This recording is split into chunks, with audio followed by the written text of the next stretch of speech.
Chair, we have quorum. We're ready to start.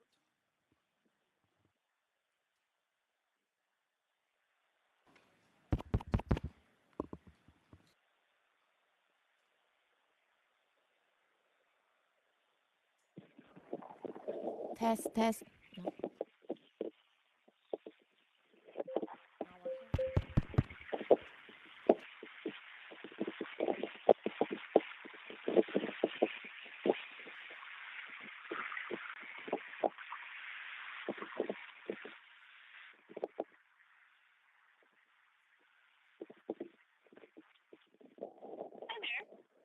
Can you hear me? Oh, yes. My name is Brett Chappelle. My name is SHIPOLU.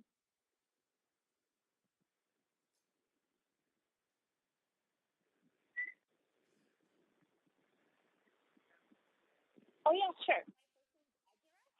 So AJR. And then my last name is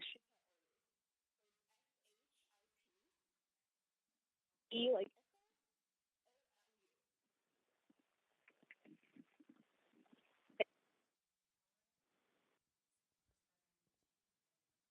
Chair, we have quorum. We're ready to begin when you're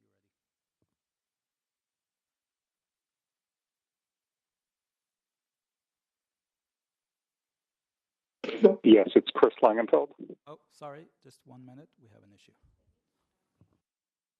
Thank you for identifying yourself, Mr. Langenfeld. We're just trying to figure out who's on the line.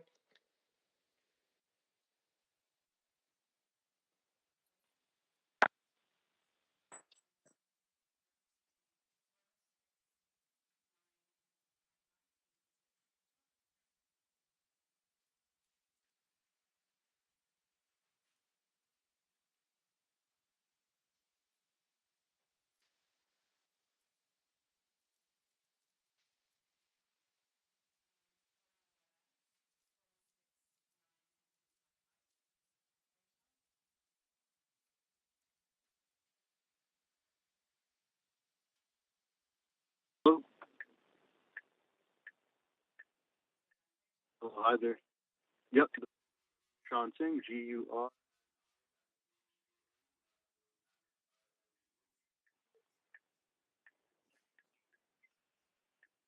Yep, G-U-R. Last name.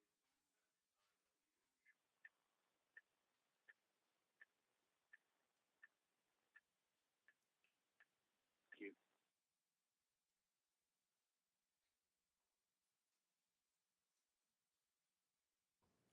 Okay, Chair, we're ready to go.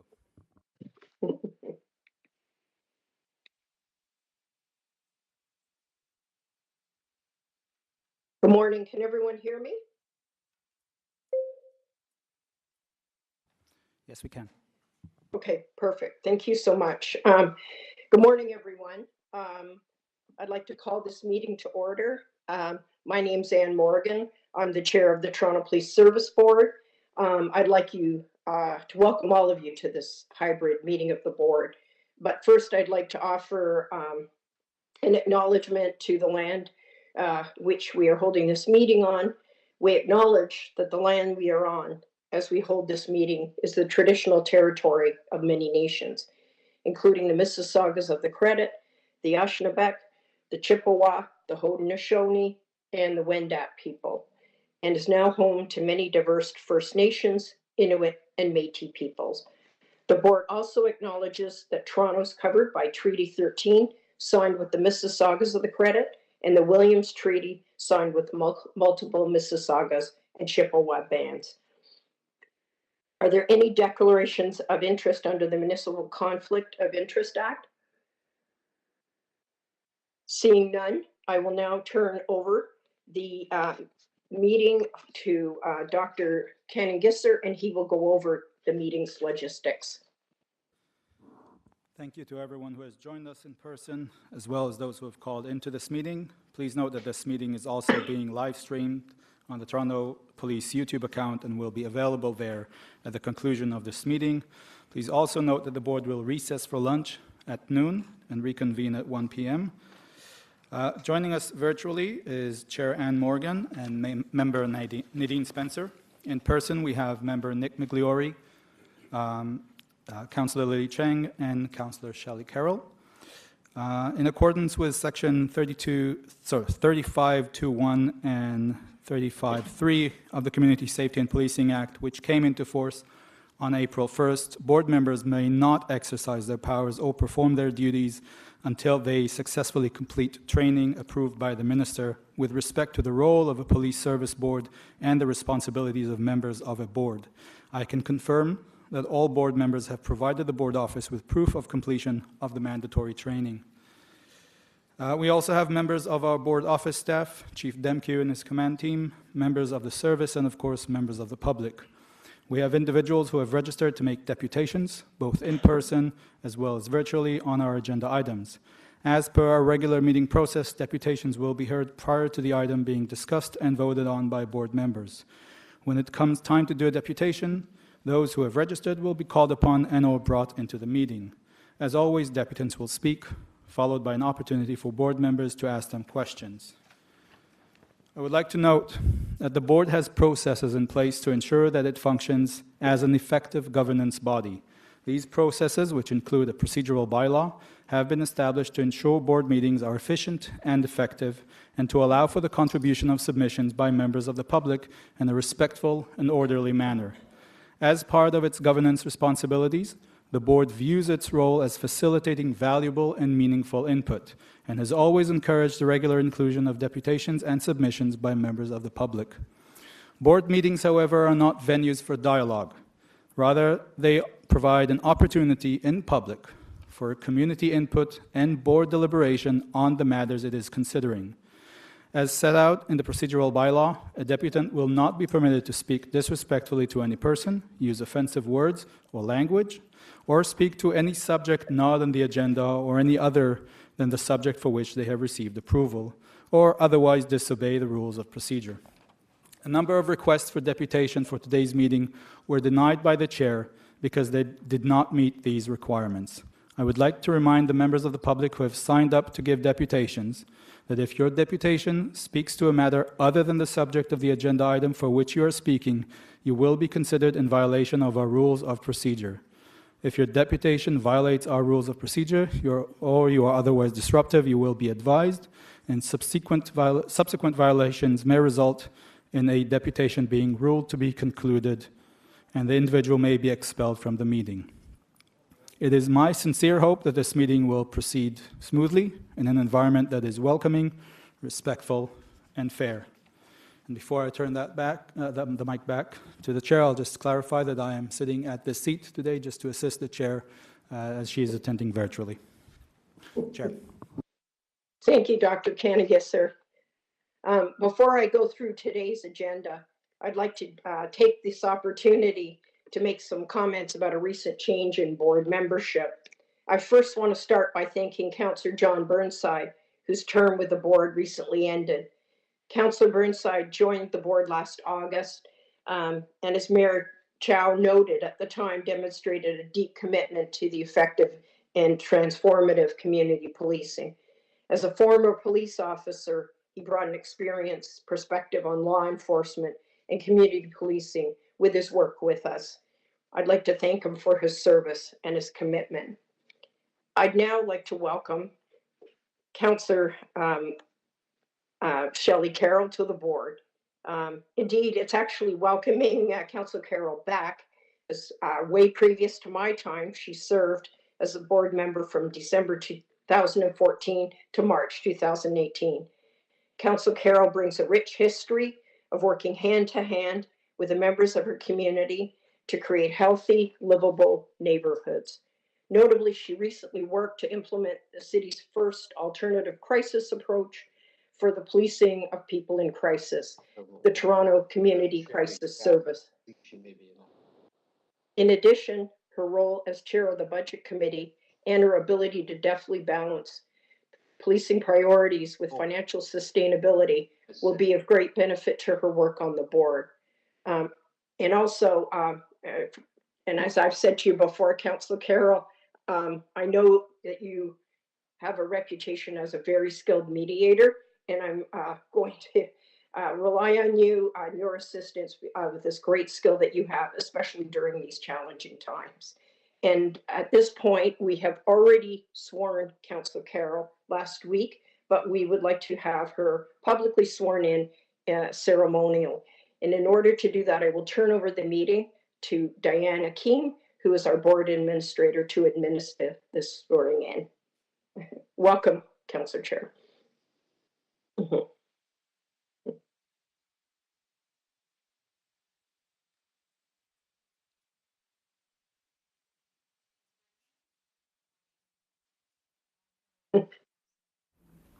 So much for this. So, I'm going to read it, and you can repeat after me, if that's okay? Yes.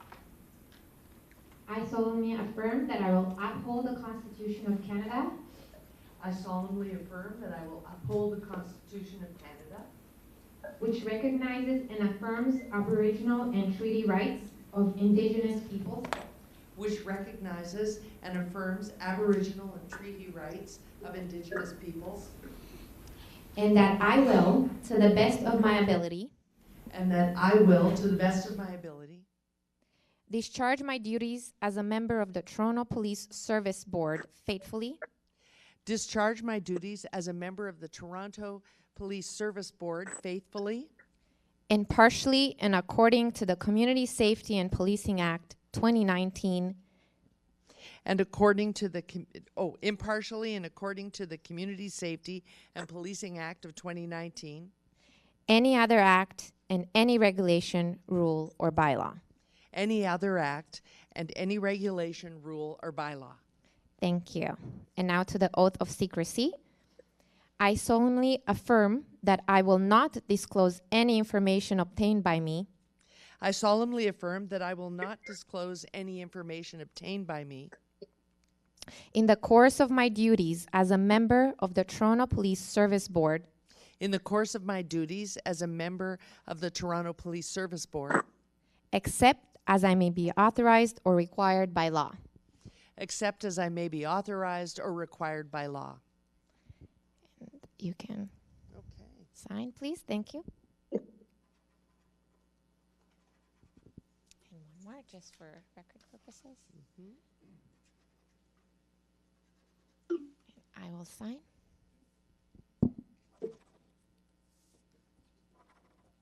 Thank you very much, and welcome to the board again. You are welcome. Yes, and I wonder if we could have an applause for Councillor Carroll.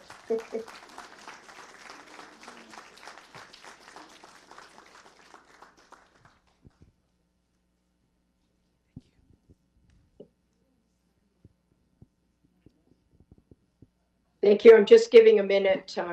I noticed Deputy Mayor Morley is just getting a chance to sit down. And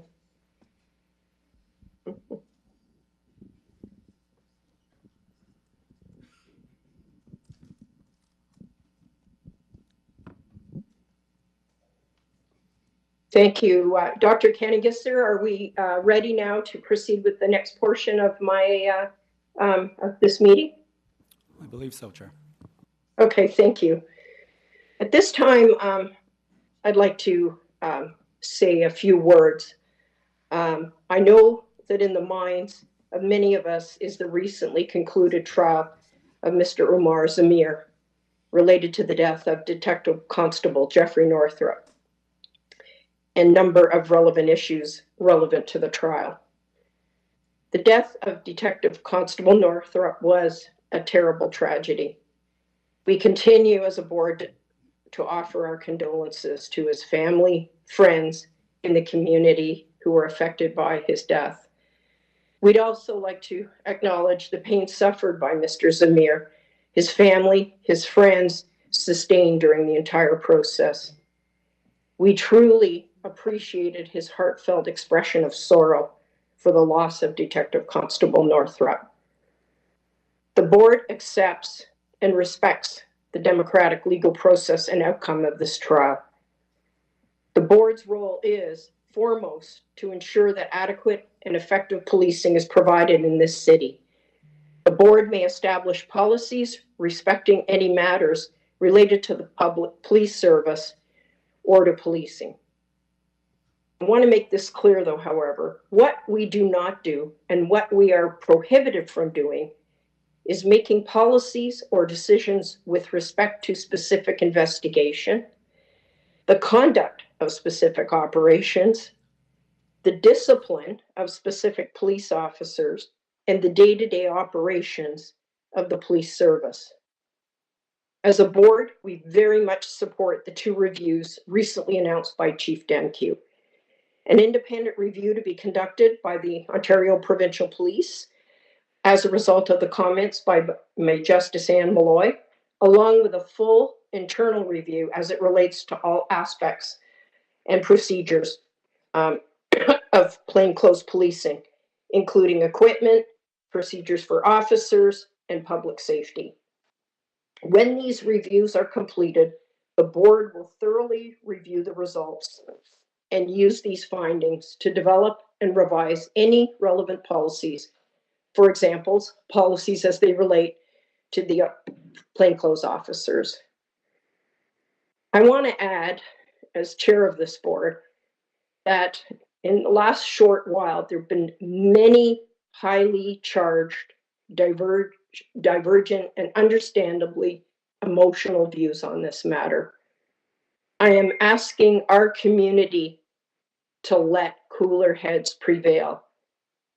Both our Toronto and our Canadian communities are founded on the principles of fairness, tolerance, and respect. Please let this process of review take place. And when engaging, please let these principles be your guide when listening to opinions that do not align from your own. And thank you. At this point, I would like to go through the agenda. Item number 1 is confirmation of the minutes from the regular public meeting held March 18th, 2024. May I have a motion to approve? Yes, I see Board Member Spencer Doobie. Do I have a seconder? Yeah, Deputy Mayor Morley. Thank you. All right. All in favor? Seeing nobody opposed, we approve the minutes from the March meeting. The second agenda is the race-based data. I believe there is a presentation. Perhaps I could just verify that there will be one. Chief? Yes, Chair. Okay, thank you. And we'll hold that matter down. There's also deputations as it relates to item number 2. Item number 3 is Community Safety and Policing Act. It's the compliance update report. There are deputations. Item number 4 is a request for review of a particular service complaint, and we also have deputations. Item number 5 is also the most recent senior officer uniform promotions, and we have a deputation on that. Is it only a written deputation, Dr. Canning-Gisser? Yes, that is correct, Chair. All right, and I take it then Mr. Sewell is not here today to speak to that and would like to read his written deputation out loud? I don't believe so. All right. Well, perhaps I can have a motion to approve item number 5. I'd like to hold the item, please. All right, thank you. All right, item number 6, again, is a request for special funds for the Champions of Change 2024 Awards Gala. Subject to any questions, may I have a motion to approve? Deputy Mayor Morley, seconded by Member Nick Migliori. Thank you. All in favor? Appearing that nobody is opposed, item number 6 is approved. The next item is item number 7, which is a report from Dr. Cannon Gisser. It is the semi-annual report, Toronto Police Service Board Special Fund. It's the unaudited statement, July to December 2023. May I have a motion to receive Councillor this Cheng, item? Councillor Cheng, seconded by Member Migliori. Thank you. All in favor? Seeing nobody opposed, item number 7 is approved. Item number 8 is a report from Dr. Cannon Gisser. It is the annual report with respect to the expenditures for the 2023 board's consulting fees. May I have a motion Can I to? hold that for questions? All right. Well, Councillor Carroll asked to hold this for questions. okay. Thank you so much. And item number 9 as well. Yeah. And number 9 as well, Councillor. I hear Councillor Carroll, you would like to also ask questions on item number 9? Yeah, thank you. Just some quick questions. I may be able to Yep. release them quickly. Yeah. Thank you so much. The next is item number 10. It's a report from Chief Demkew. It's the annual report. It's the write-off of the uncollectible debts, the accounts receivable for the year of 2023. May I have a motion to approve? Councillor Carroll, seconded by Deputy Mayor Morley. Thank you. All in favor? Seeing nobody opposed, item number 10 is approved. Item number 11, we will hold down as we have deputations. Item number 12 as well, we have deputations. Item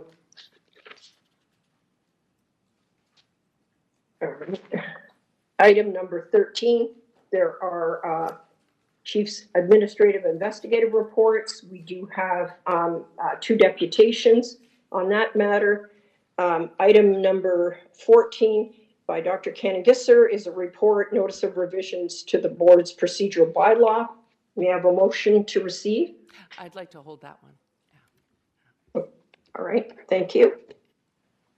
And item number 15 is we have a deputation. I will hold this down and I will deal with this as the very last matter on the agenda. So perhaps at this point, we can going back to item number 2, which is a presentation, Chief, on race-based data. Chair, there's the verbal updates from the Chief. Sorry. Oh, apologize. Sorry, Chief, please go ahead.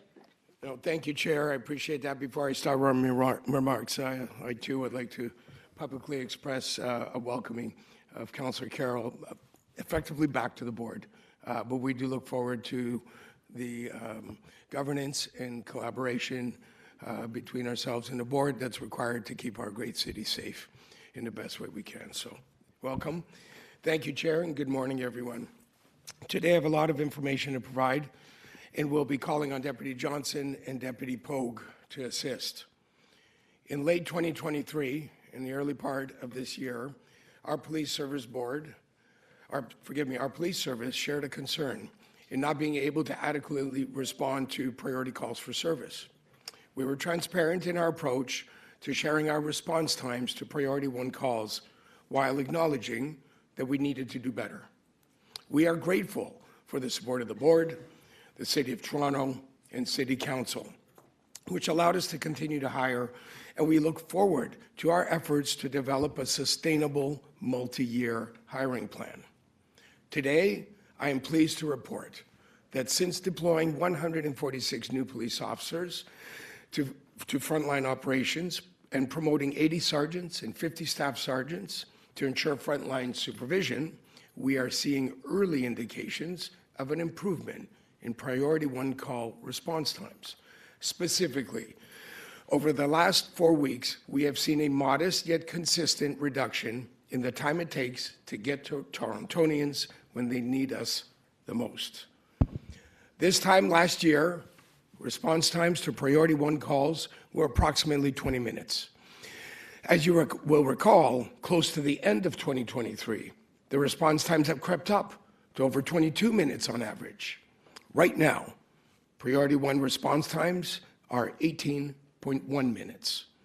We are achieving better response times for our most serious calls so far in 2024, while also attending 1,000 more priority one calls than this time last year. That is a 7% increase in priority one call volume, which is a significant increase over this time last year. Due to this increase in our most serious calls, we are seeing response times for lower priority calls creeping up. While we are seeing a positive, promising trend in relation to priority one response times, I am also mindful that we have a lot of work to still do in this area. We are seeing call volumes increase, and with the fast approaching summer season, Toronto will continue to experience a unique amount of large special events and large gatherings of people that will produce an ongoing demand on resources as we serve the provincial capital and Canada's largest city. It's not just about police officers in vehicles. We have worked with our communications center, supervisors, and leaders at every level to find the levers we need to pull to improve core service delivery. While 4 weeks is a very small snapshot, and we need to be careful in managing expectations, I felt it was important for our communities to understand that we are doing all that we can to address priority call response times. Community safety and well-being is a priority for this service. Our work in this area is ever-changing, and we will evolve and adapt as required. While we have been committed to driving down our priority call response times, we have not lost sight of the fact that communities here in Toronto and throughout the Greater Toronto Area continue to be impacted by carjackings and home invasions targeting vehicles, which will be addressed shortly by Deputy Johnson. In recent weeks, we have joined with our partner agencies in sharing with the public some of the incredible work that has been done as we look to dismantle the criminal networks and criminal organizations that drive this complex problem. I'm now going to turn it over to Deputy Chief Pogue. Good morning, everyone. Thank you, Chief. Since we met last month, 5 of our police officers have been injured on the job. On March 29th, an officer was injured in a serious collision. On April 8th, an officer was injured while arresting a carjacking suspect. And later that evening, an officer was assaulted while walking to the station in uniform. Then, on April 12th, an officer suffered a severe stab wound while responding to a person in crisis. And on April 13th, an officer was seriously injured during the course of an arrest. These officers have the full support of our command team and all the members of the Toronto Police Service. These events underscore the inherent daily risks our officers face while serving to protect our communities. I want to thank each member for their bravery and dedication as they put themselves in harm's way to keep others safe. Building on this sentiment, I would like to acknowledge that April is one of the months where we formally celebrate the great work of our members. On April 10th, our Spring Service Awards were presented to 54 police officers and civilian professionals who demonstrated innovation, dedication, and compassion, who worked in partnership with other agencies to prevent and solve crimes and to save lives. They went to extraordinary lengths to ensure our residents' and communities' safety and well-being. These awards included the 2023 Mental Health Excellence Award, commendations, and the Chief of Police Excellence Award, as well as merit marks and teamwork awards. And while we are on the topic of celebrating great work, the second in our This Is TPS video series was posted earlier this month and was very well received by both members and the public. Watch what happens when two quick-thinking 55 Division police officers respond to a stabbing call.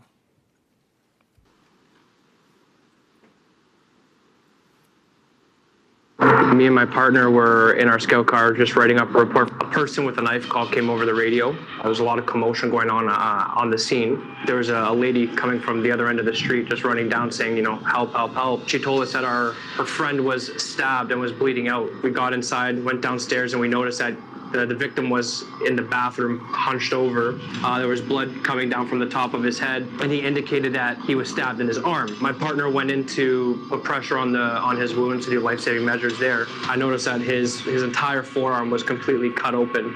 From there, I grabbed my tourniquet that's attached to my vest, attached it to his bicep to prevent the bleeding, as it was still bleeding profusely. My first initial thought, due to the nature of the incident, I thought he was going to succumb to his injuries. As I'm hearing now is that he's alive and well. I'm so proud of them and the work that they have done. These two officers on this particular day attended a radio call and were equipped with the right tools, made the right decisions, and ended up saving a life. People join this job to contribute to their community and to be able to affect their community in such a positive way. It's really tremendous. The tourniquet's a great tool. I recently just completed a first aid renewal at the Toronto Police College, and they went over a whole segment on how to use and the right times to use the tourniquet. Ongoing training with the service is extremely important. They have a level of expectation for us coming through, and it definitely shows. I feel well equipped and well trained when I'm on the field dealing with whatever incident arises. It's a nice feeling to know that someone's out there living because of your efforts.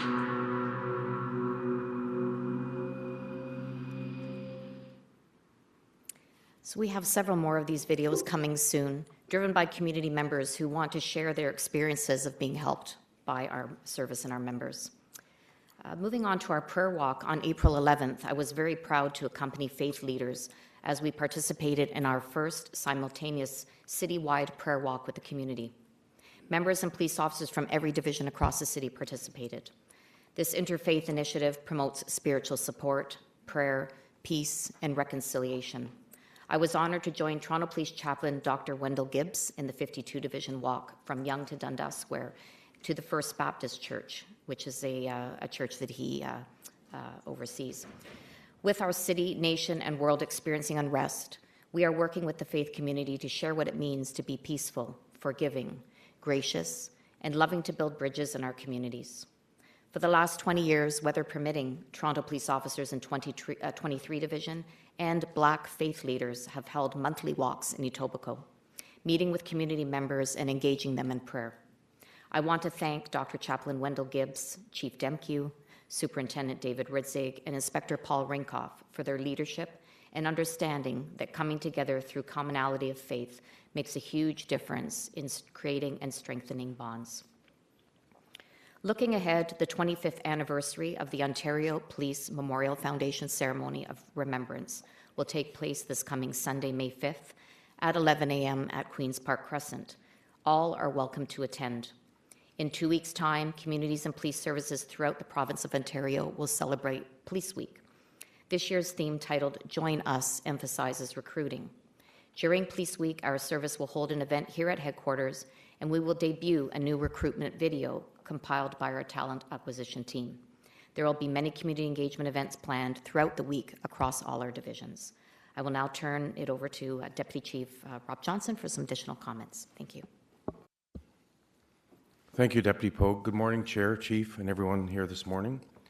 On March the 27th, the Toronto Police Service announced the results of Project Paranoid, an operation to identify and dismantle the organized criminal networks facilitating vehicle thefts and related activities. In August 2023, the Service's Organized Crime Investigative Support Unit began an investigation.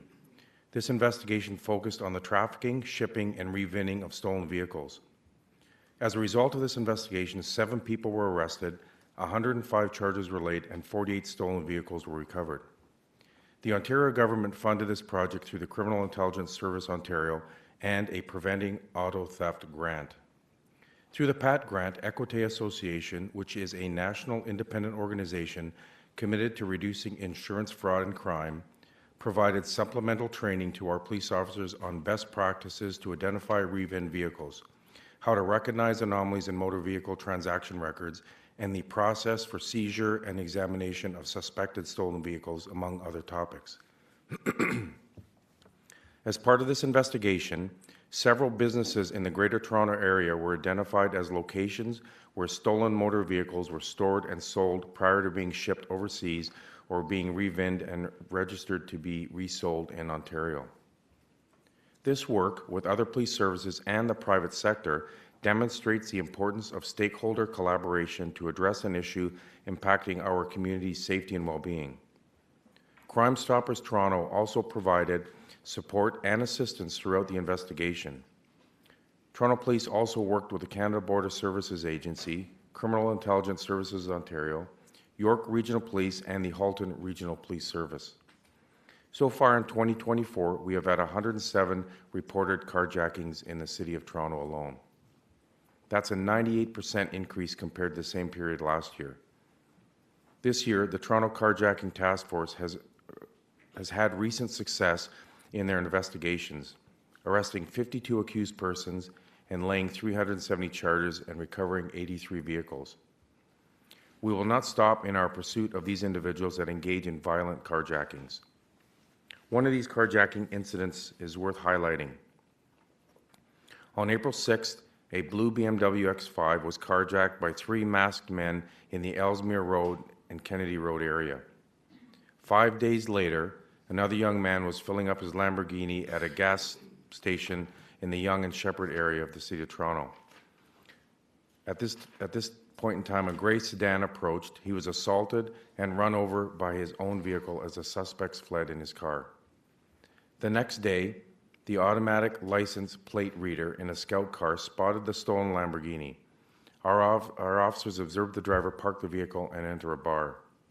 You may have seen some dramatic footage recently in the media of the suspects who recklessly were reversing up a hill, smashing into police vehicles, and narrowly avoiding officers. These were the same suspects in the stolen BMW that I mentioned earlier. 3 arrests were made, 3 handguns, and more than $18,000 was seized, resulting in 54 charges against the 3 accused. I can't stress enough the bravery and professionalism demonstrated by our officers who made these arrests. This is also a great example of technology enhancing community safety.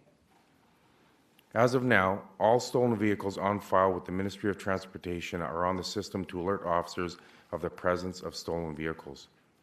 Police services throughout the Greater Toronto Area continue to collaborate and work together on this very serious community safety issue, and we will continue to dedicate a significant amount of resources to investigate, arrest, and prosecute anyone who is involved. On April the 23rd, Chief Demke and I participated in the Be on the Lookout Top 25 Most Wanted launch.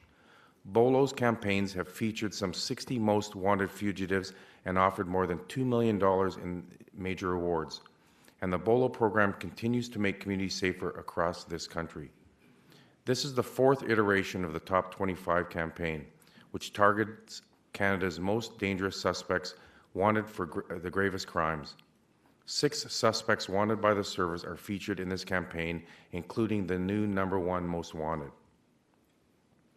This year's campaign includes the BOLO lineup and an online contest where participants can win prizes for correctly identifying some of the top 25 fugitives in a series of lineups. The BOLO lineup initiative is a subject of a substantial awareness campaign focusing on commuters in particular to ensure massive participation. This initiative seeks to incentivize people for their attentiveness, even if they never encounter a fugitive.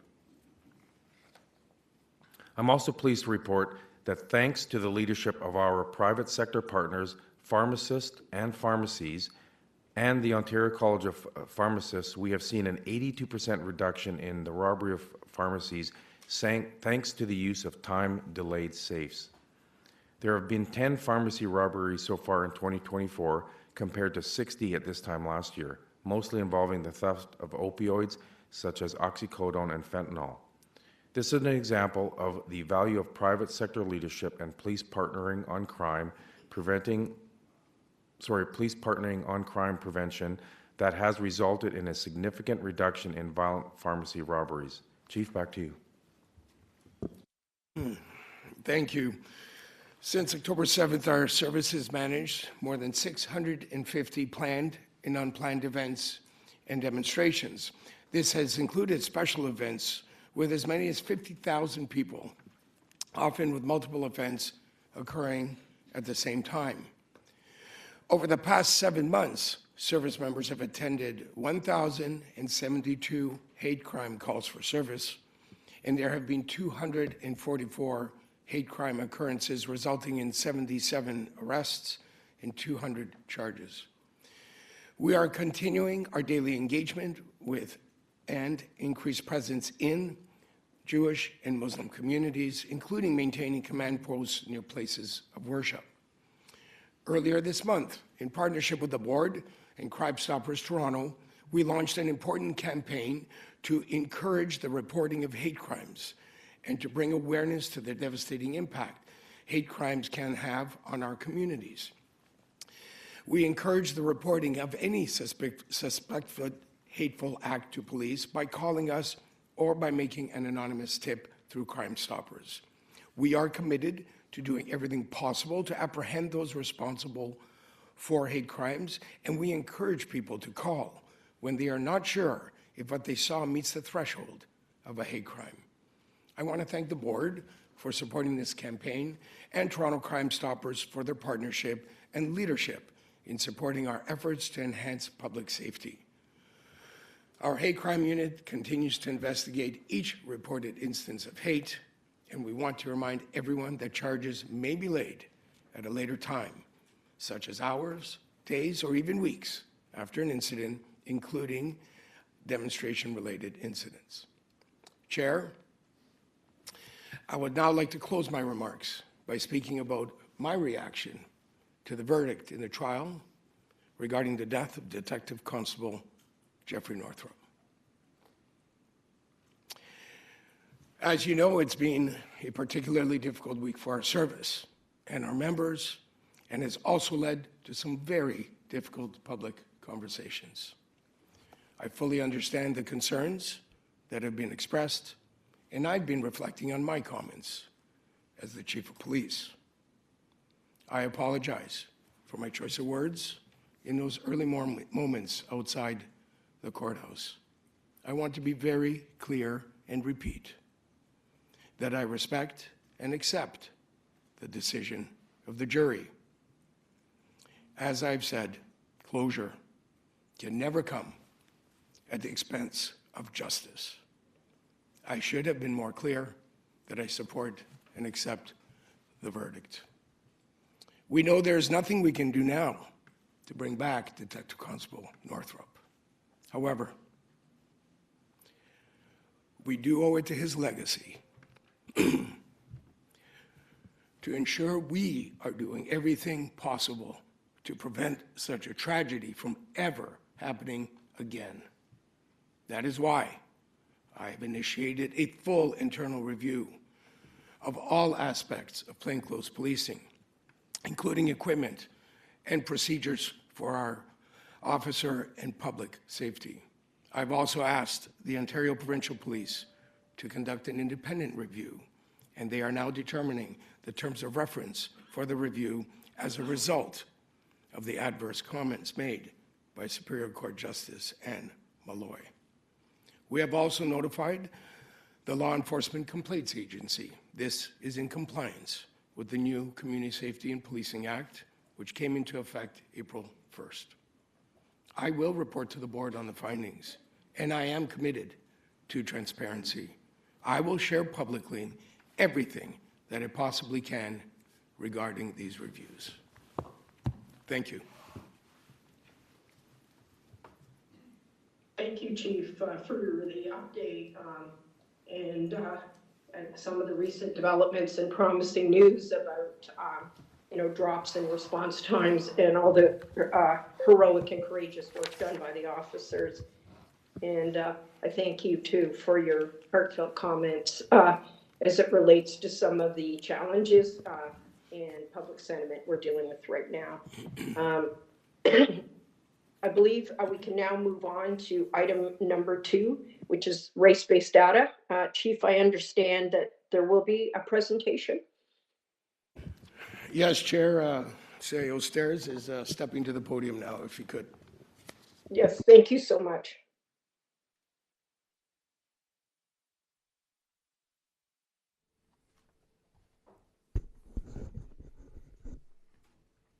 Good morning, everyone. Good morning. Good morning. Good morning, everyone. I want to thank you for having me here to present on the race and identity-based strategy. We have been doing this work since 2019. This stems from provincial legislation and from direction from the board to initiate the investigation of systemic racism through data analysis in the Toronto Police Service. And I also want to welcome the co-chairs of the Community Advisory Panel, whom we work with to investigate and co-design solutions, Marika Bishop and Margaret Chiartino. We're going to be reviewing the approach that we take. Just to recap, I know those of you who are close students of the board meetings will have seen recent presentations, but we'll go through that again. We've been refreshing the CAP, so we have new CAP board members and CAP members and CAP co-chairs, sorry. And so we're going to be looking at that refresh process, the latest analysis and findings, how we're trying to change how we do engagement, how we're being more transparent and more open with that, and some of the actions that we're taking as a result. So the race-based data is an iterative, ongoing, open-ended approach to investigating systemic racism within the service. We focus on different policing practices in different phases. So phase 1 was use of force. Phase 2 is arrests and apprehensions. And that cycle diagram is sort of the keystone of how we approach what we're doing. We look at a policing practice, we establish measurements, we gather data, we look at the outcomes of that together with the Community Advisory Panel. We ask more questions, we reflect and engage and bring more of the community into the conversation, and then we build action plans and execute reforms based on that, also in the context and under the review of the Community Advisory Panel. So we've been, we've had the Community Advisory Panel serving for 2 years. The previous, as we call it, CAP 1.0. And CAP 1.0 obviously needs to come to the end of their work eventually. So we have been refreshing the CAP, and I'd like Marika and Margaret to just address how that's going. And as I think we are now 4 months into officially CAP 2.0 territory. Thank you for having us today. So Margaret and I are here as co-chairs of CAP 2.0. And similar to the processes undertaken to assemble the inaugural CAP, due diligence was again undertaken to ensure appropriate representation. After a period of overlap and transition, members of the inaugural CAP, that was led by Dr. Apondi Odamambro and Gerard Mack, stepping away to allow for CAP 2.0 to continue this important work.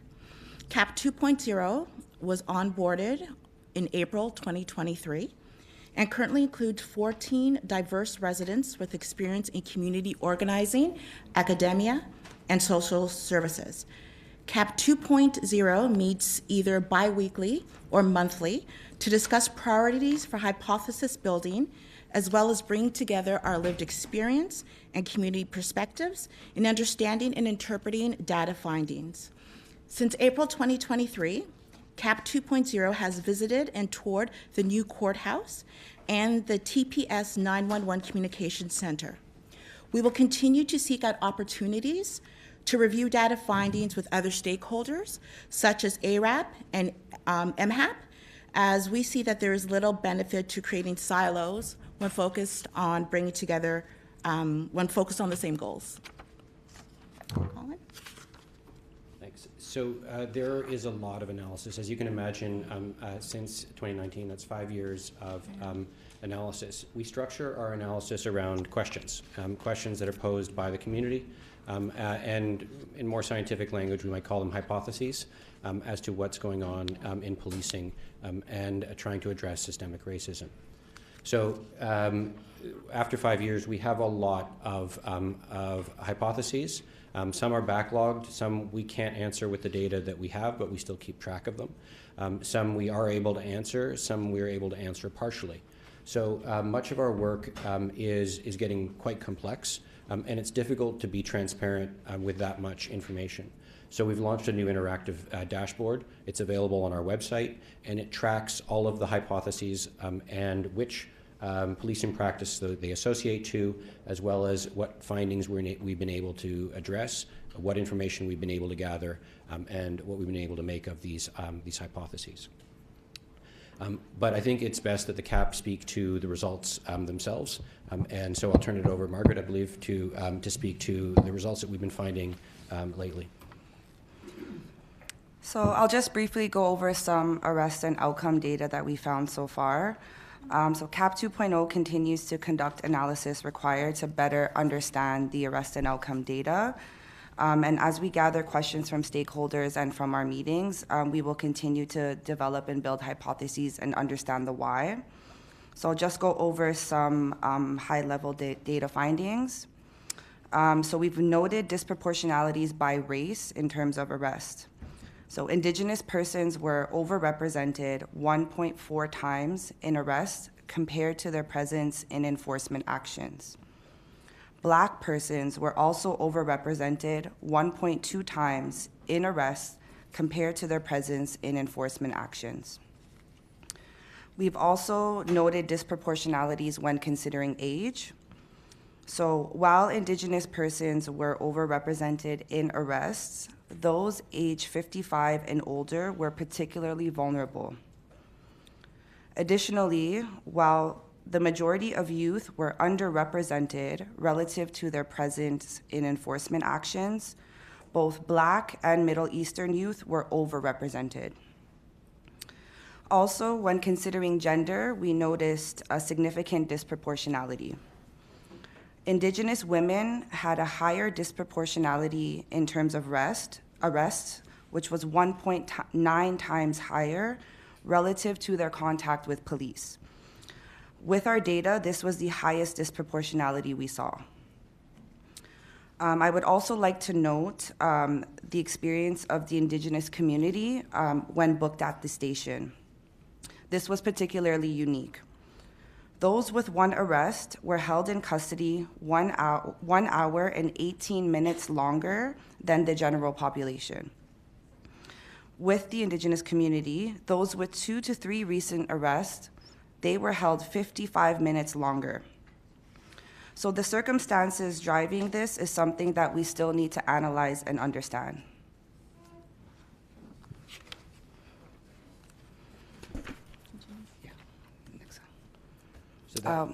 So it's just that we're looking at both arrests and apprehensions in this vein, so I'm now turning to mental health apprehensions. So CAP 2.0 has also began analyzing mental health apprehensions. We're still in the preliminary stages of this analysis, but this does represent the first for Canadian Police Services. So far, we found that 13% of all police enforcement actions have led to a mental health apprehension. And the majority of these apprehensions have been conducted at the officer's discretion. In terms of disproportionalities with mental health apprehensions and race, we have found that white persons were overrepresented in mental health apprehensions relative to their presence in enforcement actions, whereas Black persons were underrepresented in mental health apprehensions. Again, CAP 2.0 has only recently begun to review data around mental health apprehensions, but we were drawn to findings related to mental health apprehensions, particularly those noted in the last column. So where overrepresentation might be viewed negatively, for this particular data set, there is the recognition that overrepresentation could be viewed in a more positive light. The lens through which arresting officers engage a dysregulated person and the determination of the appropriate action could depend on race. So one possible hypothesis, and again, we're very much in the infancy of reviewing this data, one possible hypothesis is the aggressive actions of a white person is more often viewed as a symptom of the mental illness, while similar aggressive actions of a Black person is not. So again, while white persons were likely to come into contact with police officers, less likely, on par, they have a greater representation for mental health apprehension. Conversely, while Black people were more likely to come in contact with police, they were less likely to experience a mental health apprehension. Thank you. So we are undertaking continuous stakeholder engagement, and we're trying to broaden the circle of people who are deeply engaged in this data and this work. The major change that we've undertaken this year is to run 4 quarterly consultation meetings, and those are open to different types of groups. There's a community-focused one, a policing-focused one, all the internal formal groups, and government stakeholder groups that have a tie-in to race-based data. And we hold these every quarter as open calls where we review results, discuss those results, and the members who sign on can ask questions and generate hypotheses that then go into the backlog for us to study, analyze, and bring forward, all of which is regulated by the CAP in terms of what the priority of our focus ought to be and where our resources go. So that work is ongoing, as well as internal engagement and education around the results of the race-based data findings. Here is a classroom that we are going through a special presentation of RBDC. We especially focus on the neighborhood and community officers and the officers who are engaged in liaison with racialized communities. So. This is leading work nationally. We are the most advanced police service doing work in race-based data and also leading across public sector. So there's an increasing amount of work to be done in disseminating our approach, discussing this, and consulting with other services that are trying to follow the Toronto Police Service lead. And this is just a listing of some of the engagements that we've had over the years. And that continues to be a significant part of the team's work. So the question I always get asked by community is, what are you doing about it? And so that is a central and core question of the CAP and the RBDC program. We have, of course, our 38 recommendations. We have them all underway, but I won't go into detail here. There is a scorecard on our website, on the race-based data website, which tracks each recommendation and where we are in implementation. Where we're trying to move to is looking at not just the hypotheses of investigation, but the hypotheses of what's happening and what do we do about it, and building a continuous improvement cycle that will drive reform in the service. This is proposed at this stage, and we're still working through the approach, how this would work as a mechanism, and that's a discussion that's happening with the Community Advisory Panel on Race-Based Data, but also with MHAP and ARAP, which are our board bodies. So, undertaking next steps, we're going to continue going deeper into these results. We've just scratched the surface on mental health apprehensions and arrests, and we need to go into more pathway analysis, spatial, demographic, and timing information. We're going to continue to engage stakeholders. We have our next community engagement meeting on May 7th at 3 p.m. For anyone who wants to join us in that conversation. And we're going to be continuing to be transparent by updating our results quarterly on the RBDC website. With that, I'll take any questions. Mm-hmm.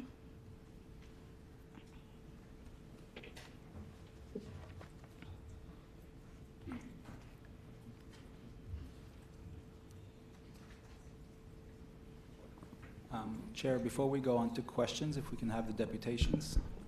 Yeah, yes, that's what I was going to do. And thank you, Deputy Stairs, for the presentation, along with your colleagues who have been working diligently. At the present time, we have a number of deputations. The first one, I believe it is virtual, and it's Oyeyinka Oyeyolo. Chair, sorry, that's for item 3. We have one deputation for this item, and it is Oh, I Brianna Olson. apologize. Yes, yeah, I apologize. Yeah, it's Brianna Olson Penawanakawat, who I believe is virtual. Please go ahead, and thank you for attending. Ani, everyone. I am speaking as a Anishinaabeg person here on traditional Anishinaabeg territory. So the race-based data collection is admittedly one of the major weaknesses is a lack of stakeholder engagement with Indigenous communities. This is info that was taken out of your own report, that there's non-sufficient consultation around data sovereignty, data governance, and data sharing agreements. The research on race-based data collection, one of our first experiences were emails that came out in 2019 enticing the community to participate in research with the Toronto Police. These emails came out in the most simplistic way. They lacked ethical board approval of a research body.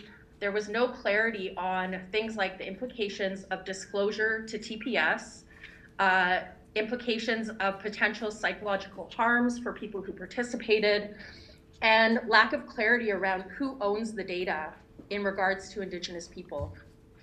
These are Indigenous stories. There was no clarity on the funding models, where this research would go, how it was funded, or what potential it was going to be used for funding in the future. It really sounded like it was checking a box to allocate more funds to the Toronto Police. What was most shocking with these research calls by the Toronto Police was a partnership with Native Child and Family Services. This is an agency within the City of Toronto that has ethical implications around surveillance and absolute power over families in the city. Again, the call to research was oversimplified, it had no detail, and all it did was promise a generous honorarium for people who participated. And keep in mind that you're reaching out to impoverished families all across the GTA, Indigenous people being overrepresented in the area of poverty as well. So now who owns this data?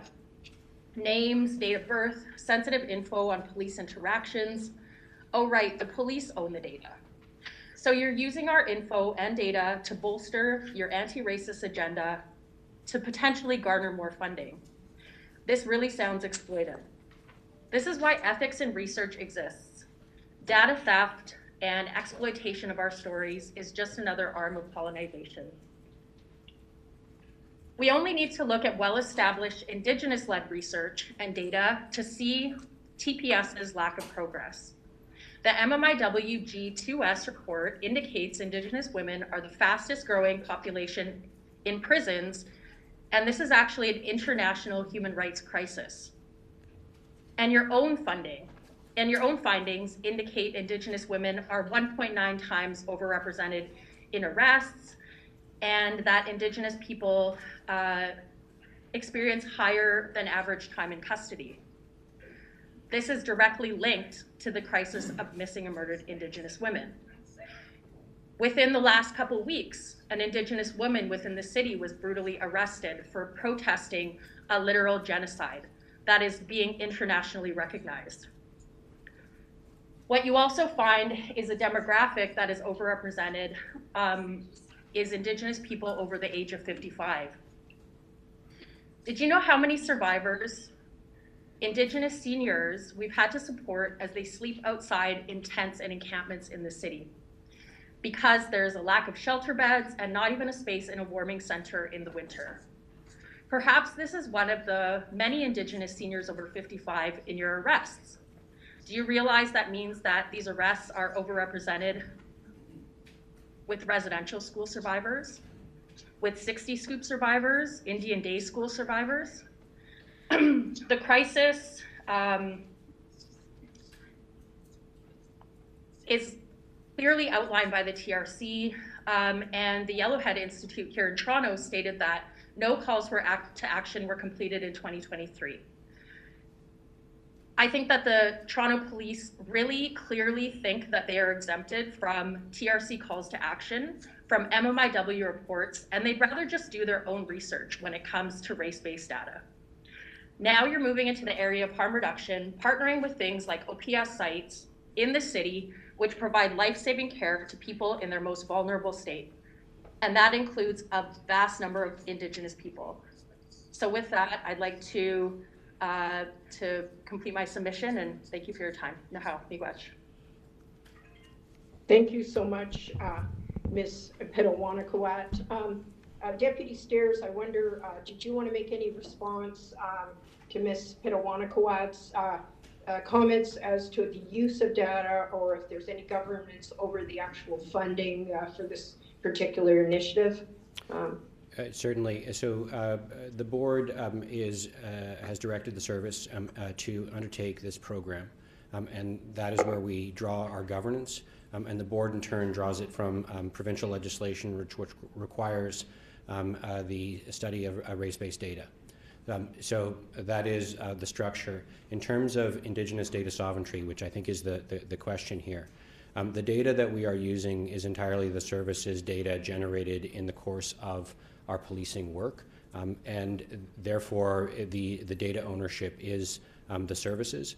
That does create challenges. We would like to have more data, and we would like to have more participation from Indigenous groups. The highlighting of the challenges in engaging with the Indigenous community is an ongoing problem for the RBDC program. We do have 2 Indigenous members on the CAP, but that's not really sufficient, because what we're really looking for is engagement with community organizations, and obviously there's broken trust around those relationships.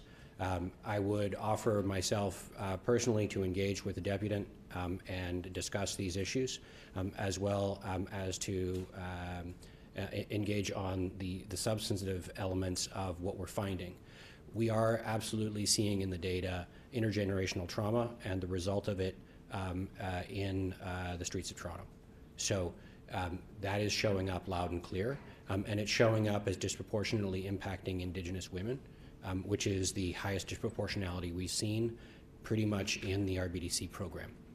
So that is a very significant challenge. We don't see the police as necessarily the solution, or even the substantial amount of the solution, as much as resourcing the supports for those individuals.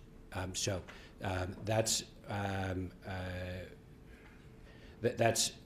data that is showing and highlighting a challenge which we think we all knew was there. And I just invite the CAP co-chairs to comment if they have anything to add.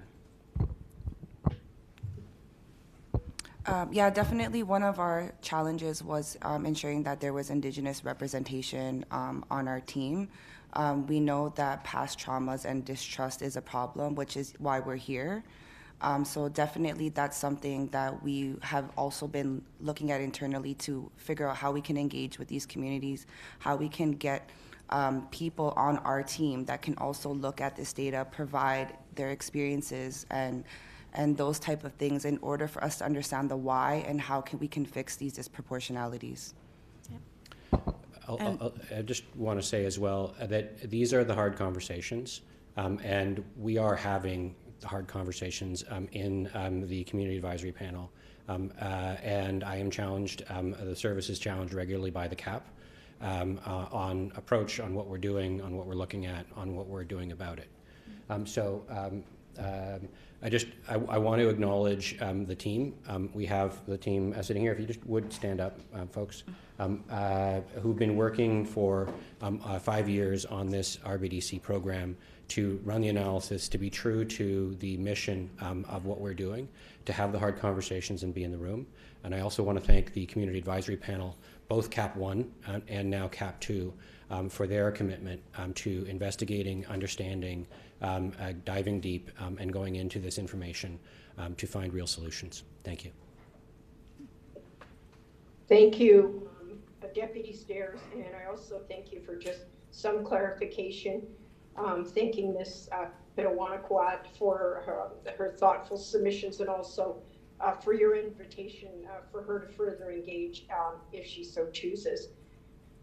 Before we go to questions of the board, I just want to acknowledge as well, we have a second deputation by Nicole Corrado. It is, with your materials, it is a deputation, and I'd like to thank her for providing this on this particular topic.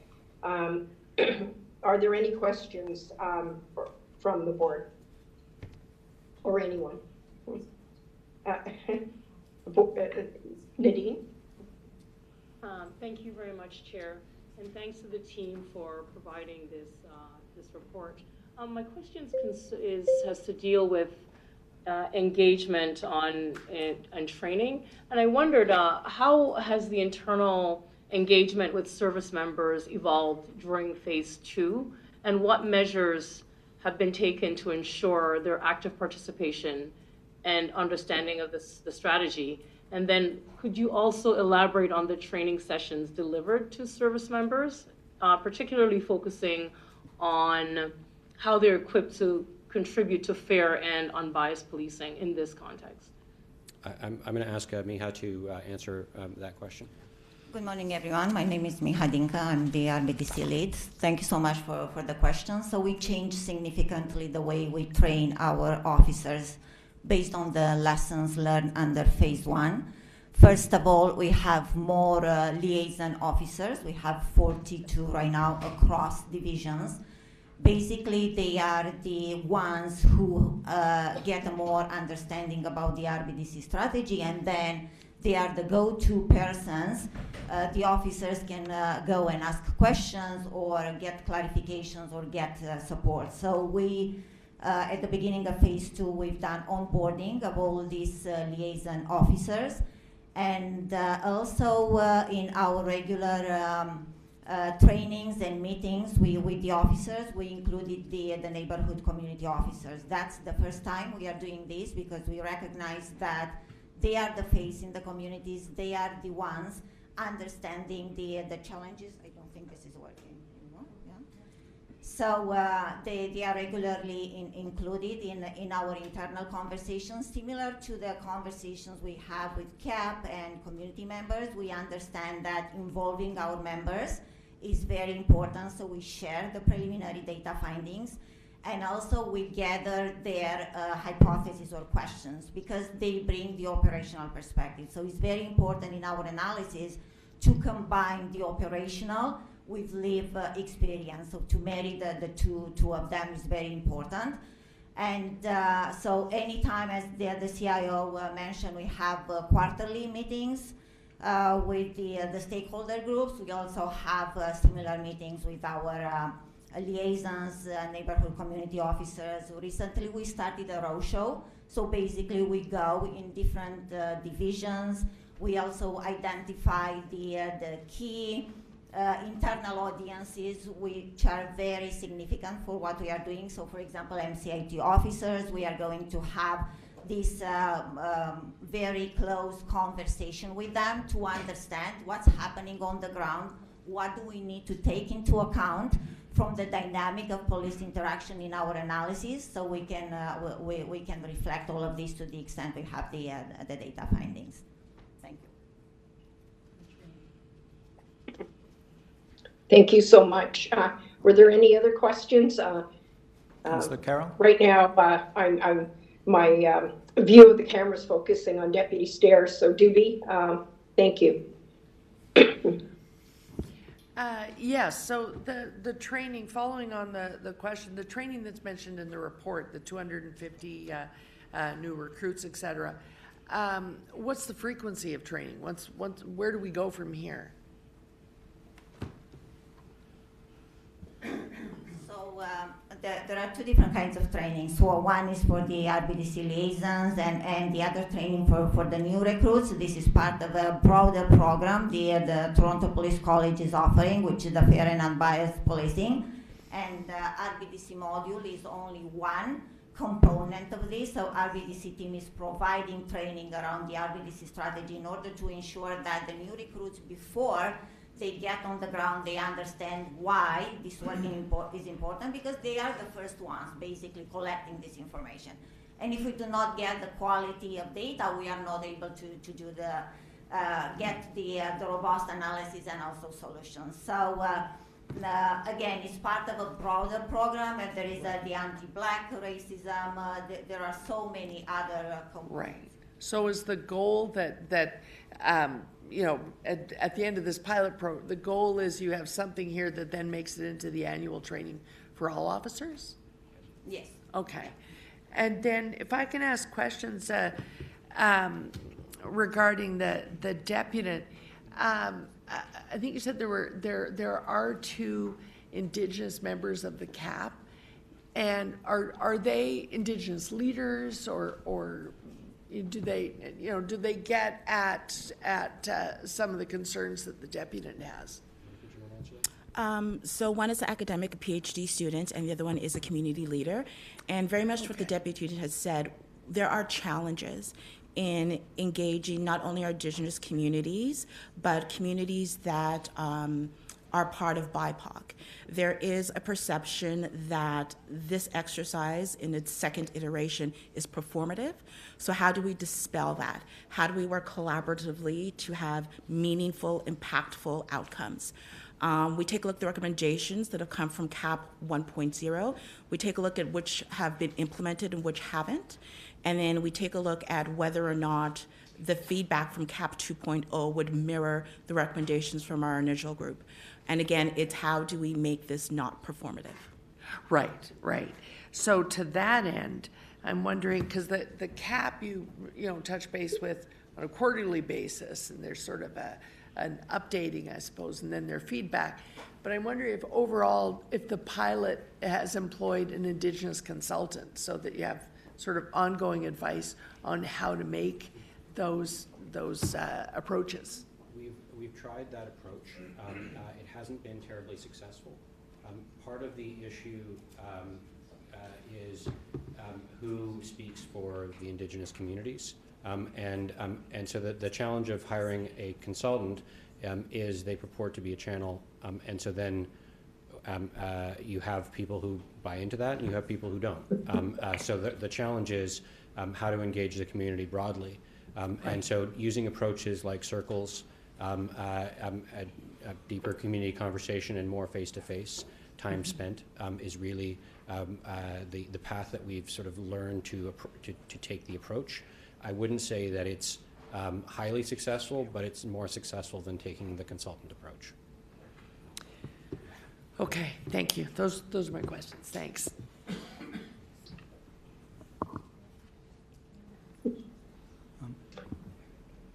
Are there any other questions? Councillor Chang. Thank you. I'm just wondering, we had a report about the outcome of mental health apprehensions, and is there a similar report about youth diversions that can be shared? So youth diversion was in scope for this phase, and we're looking at the question of, are youth being treated differently from diversion programs by race? Unfortunately, as we've gotten into the data, we've run into very significant data quality issues. And so remedying those, collecting better data is going to need to happen before we can look at those results. The CAP has also pushed us on that, said, well, why don't you use what you've got and try and figure something out with it, which we are doing. It's just taking a lot more analysis work, and it's likely to yield weaker results. And to that end, I think some of the research goals include mapping out trajectories of people to see what the outcomes are. And that would require a lot of intentionality with regard to data sharing, privacy. Is that process being, has it started? And how are you going to be able to, because I think it's very important to chart, what's happening to youth after they've been arrested. But then, as the deputant mentioned, these are people's stories, it's very precious data, but it's not just data, it's people's lives. So how can we balance, and I'm sure that, there is information and research around the ethics of data collection. So I'm just wondering, what is the framework with which we're going to embark on making sure that we have really strong process to collect this data and how that data is shared and considered? So I mentioned at one point that we're leading in this practice. One of the elements that's leading is the data collection and analysis and the depth to which we're doing it. But I would say the more important point that we're leading on is having a community advisory panel that gets to see all the data, gets to see all the analysis, and directs the analysis. So that community engagement is super important to getting the permission to engage in some of this information analysis. But even there, it's not perfect because we can't engage everybody. We have challenges even within our own organization in doing that. But then when we turn to other organizations, they're behind us in terms of the analysis, putting together teams, putting together advisory groups. So when we look at sort of the longitudinal partners that we might have, upstream in mental health, in primary care, in youth diversion, in community services, downstream in courts and corrections, or in, again, the mental health system, we don't have partners who are there yet to build the bridges. Once they are there, we are going to have to build a very complex data sharing agreements to be able to properly share that data and respect everyone's rights and interests. I don't know if the co-chairs want to add anything to that comment. Thank you. Definitely, I would say also representation on our team doesn't just come from the 14 members. It also comes from the communities that they work in, the stories that they've seen from friends, family members, school. So a lot of that is brought into the perspective of our meetings when building hypotheses and trying to understand how we develop outcomes and what we need to do going forward to make the necessary changes. So it's not the greatest solution, but it does try to bridge that gap of what we're lacking. And I just wanted to share one point. So when we talk about the diversion program, because this was something that CAP 2.0 is heavily invested in, and I think the deputy spoke to the lack of current infrastructure to support tracking a person through the whole program. So we did talk about the need for a system transformation in order to track that, and we did talk a lot about where oversight by police ends once you get in the diversion program, and then the community supports that pick up the tail end and how they come back together to give that fulsome, here's a full circle in terms of the utility and the benefit of this program. So do you see a potential of using anonymized data, that you create a transformational system that everyone is willing to, you'd have to find all the people who are willing to be partners, but then, you know, a lot of our data is collected on a daily basis that's anonymized, and I think that would help reassure people that their stories are not going to come back and haunt them in the future or create a digital trail or footprint that they don't want to be associated with. Absolutely, and also to the fidelity of the data, how it's collected. If everybody's inputting the data in the exact same way, we know that there is some information on the diversion intake form that should be captured, but it's not. So how do we make the mandatory fields mandatory to assist with that fidelity of data? Especially when we're looking at data and we see that that Black youth and Middle Eastern youth are being overrepresented. Like, this is something that we want to really divulge and look into about how can this be changed, why is this happening, and what can we do moving forward, especially with the vulnerable population. Thank you. And just one more question to that end about data fidelity. So, you know, we are taking in data across a complex, large, and dynamic police force. How are we doing with our data collection from our frontline officers? How would you assess, you know, I know that we're still using paper notebooks, so then they have to go back to their desk, and then they have to recall. So I'm just wondering, how is our current fidelity, and how could we improve? So I would say it's uneven based on what type of scenario we're talking about. So in the use of force, the data collection is very good and very has high fidelity. As we were just discussing, in referrals and diversion, it's weaker. The data quality is not there, and in part, the processes aren't as rigorous, or they're not as well supported by systems and information technology. And we have example of traffic stops which aren't documented from a race-based data perspective. So that's one thing that both the OHRC, Ontario Human Rights Commission, as well as the CAP have identified as a target for data gathering. So in terms of moving the information technology forward, it depends on a lot of process conversation, process reform, which we need to undertake, and that in turn is sort of cycling back to a service design question. How are we designing policing to do the things that we want it to do, and how are we measuring that as a result? So as the chief has committed, the process of co-design, co-develop, and co-deliver is the sort of the way that we believe that we're going to get that done in following through on a community safety and well-being focus and vision. So currently, just to clarify, when we are collecting this data, is it happening in the car, on the phone, or is it at a desk? And is it at the end of the shift, or is it right after the incident? Like, is there a standard of when this data is collected and where it's collected? There would be, but it would be dependent on the workflow. So use of force forms are filled out after the incident immediately. There would be reports that would be filled out at the desk at some point, like a referral. And there could be some things that are captured basically in the execution of the work itself. And it's going to be case dependent. But the conversation about the data quality that's resulting from the method of capture is absolutely part of the conversation. Thank you. Thank you. Councillor Chang, I understand at this point you had a motion that you would like to bring, and perhaps it could be displayed so that not only just the board but everyone present can take a look. Sure. And I would just like to add the comment before we actually take a vote on this.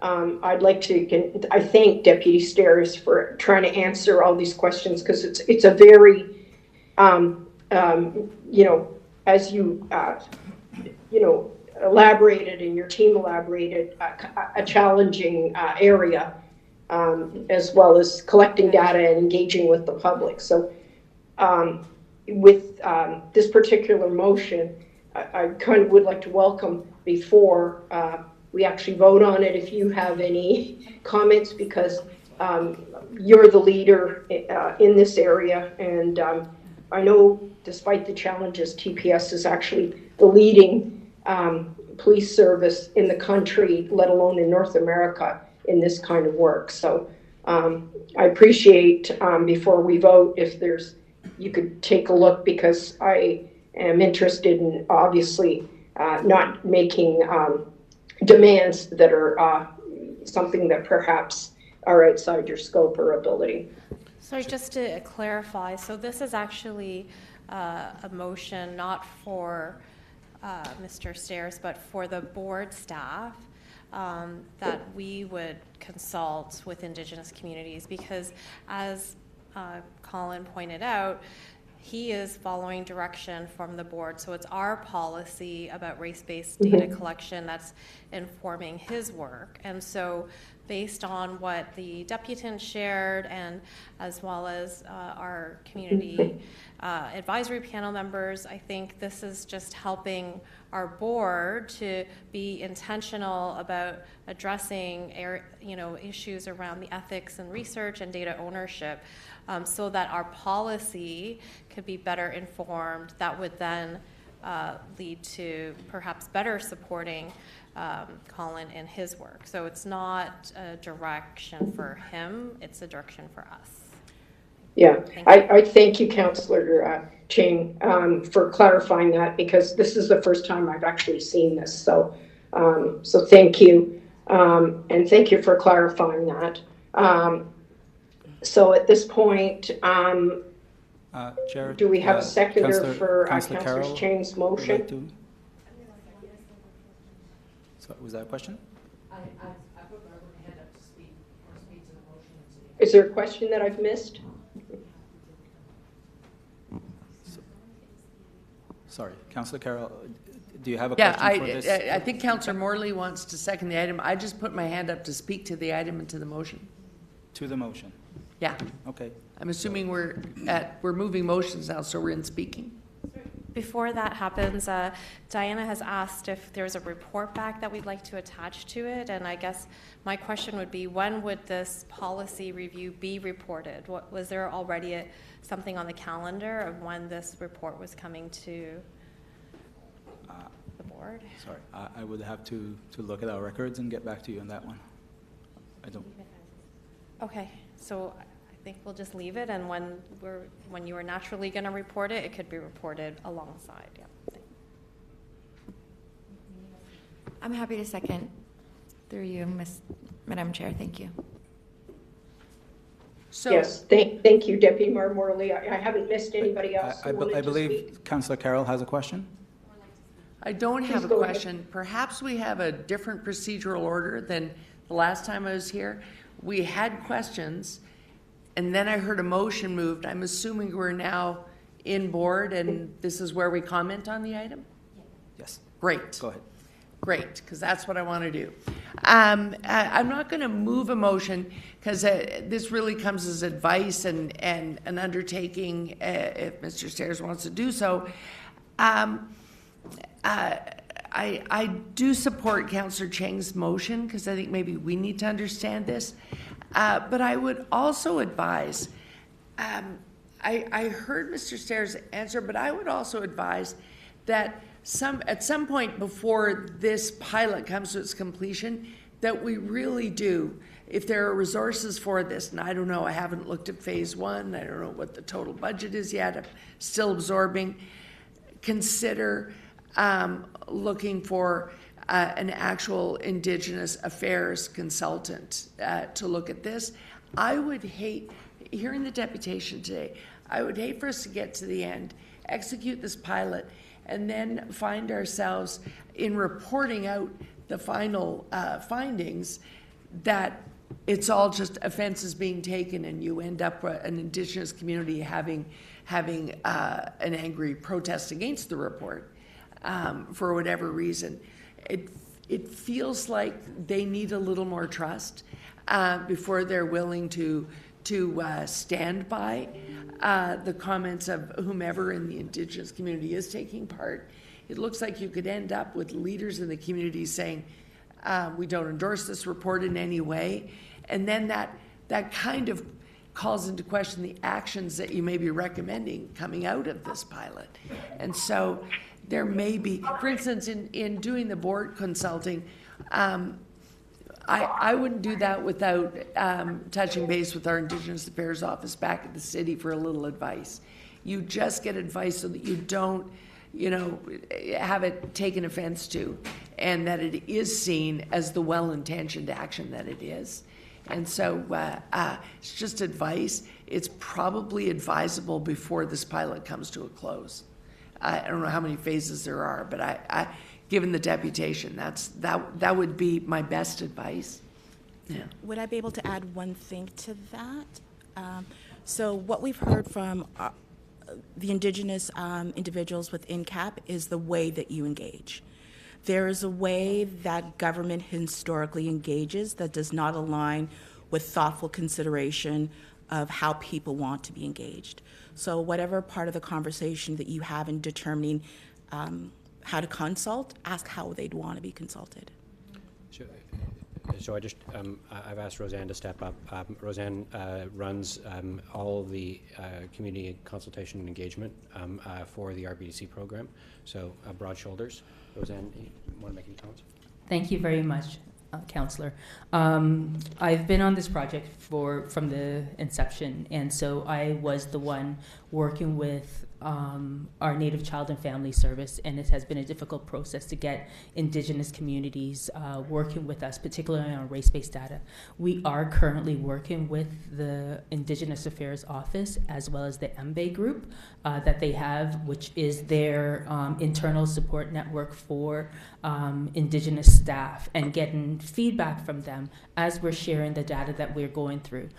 We have had conversations around data ownership, a large conversation, and I think there are some concepts that we're still trying to work out in regards to nobody owns the data except it's our data that we're doing, and we're trying to figure out how to negotiate that. I know as we're going into our mental health apprehensions and having communications with communities, particularly with the Black community, but also with the Indigenous communities, we are very sensitive about how we're doing that, but we are still in a long ways of building that trust for them to come along with that journey.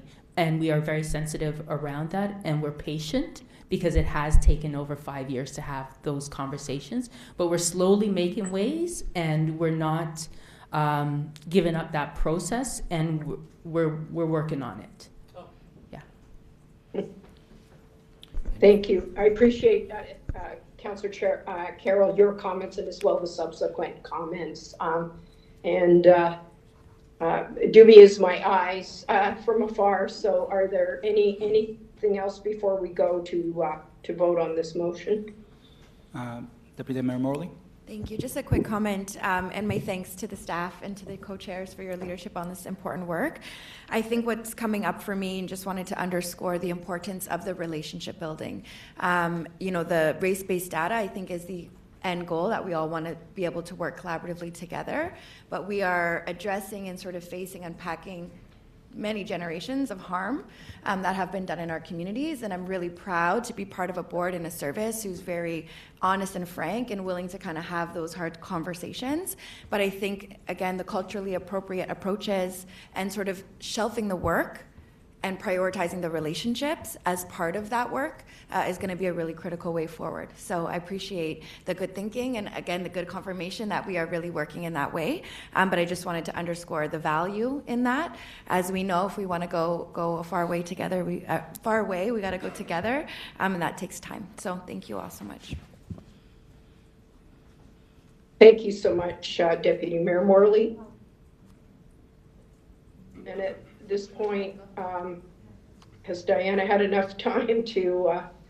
Yeah, sure. If just while they're finalizing the notes, the one thing I just wanted to add, just for the benefit of grounding where race-based data work sits and sort of the relationship building that we are doing with our Indigenous communities.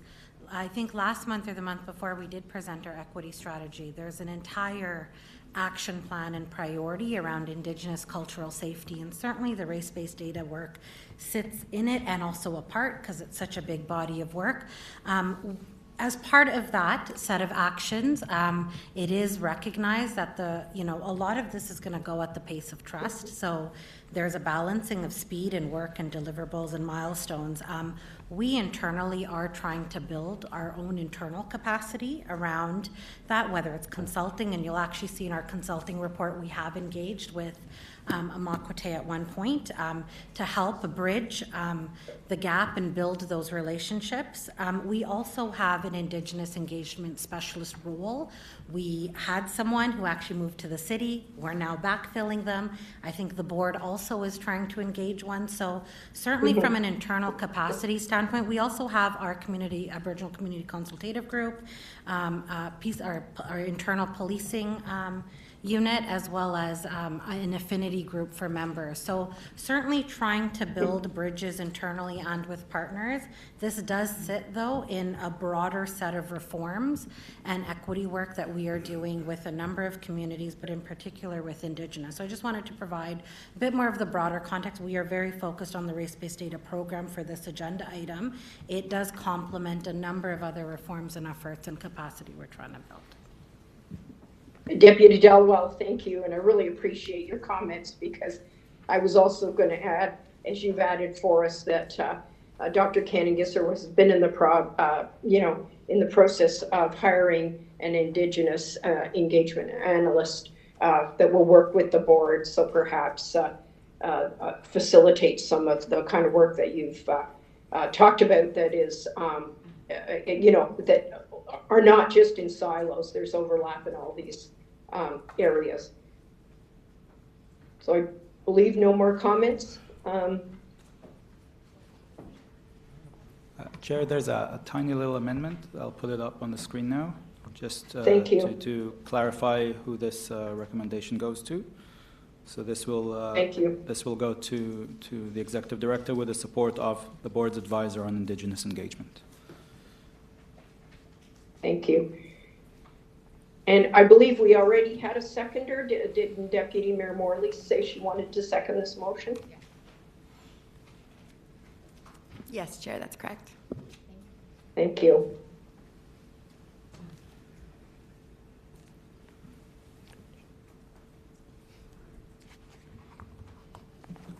All right. Can we take a vote on this particular motion moved by Councillor Chang and seconded by Deputy Mayor Morley on item number 2? All in favor? Not seeing nobody opposed. This has been approved. And I believe we've completed item number 2.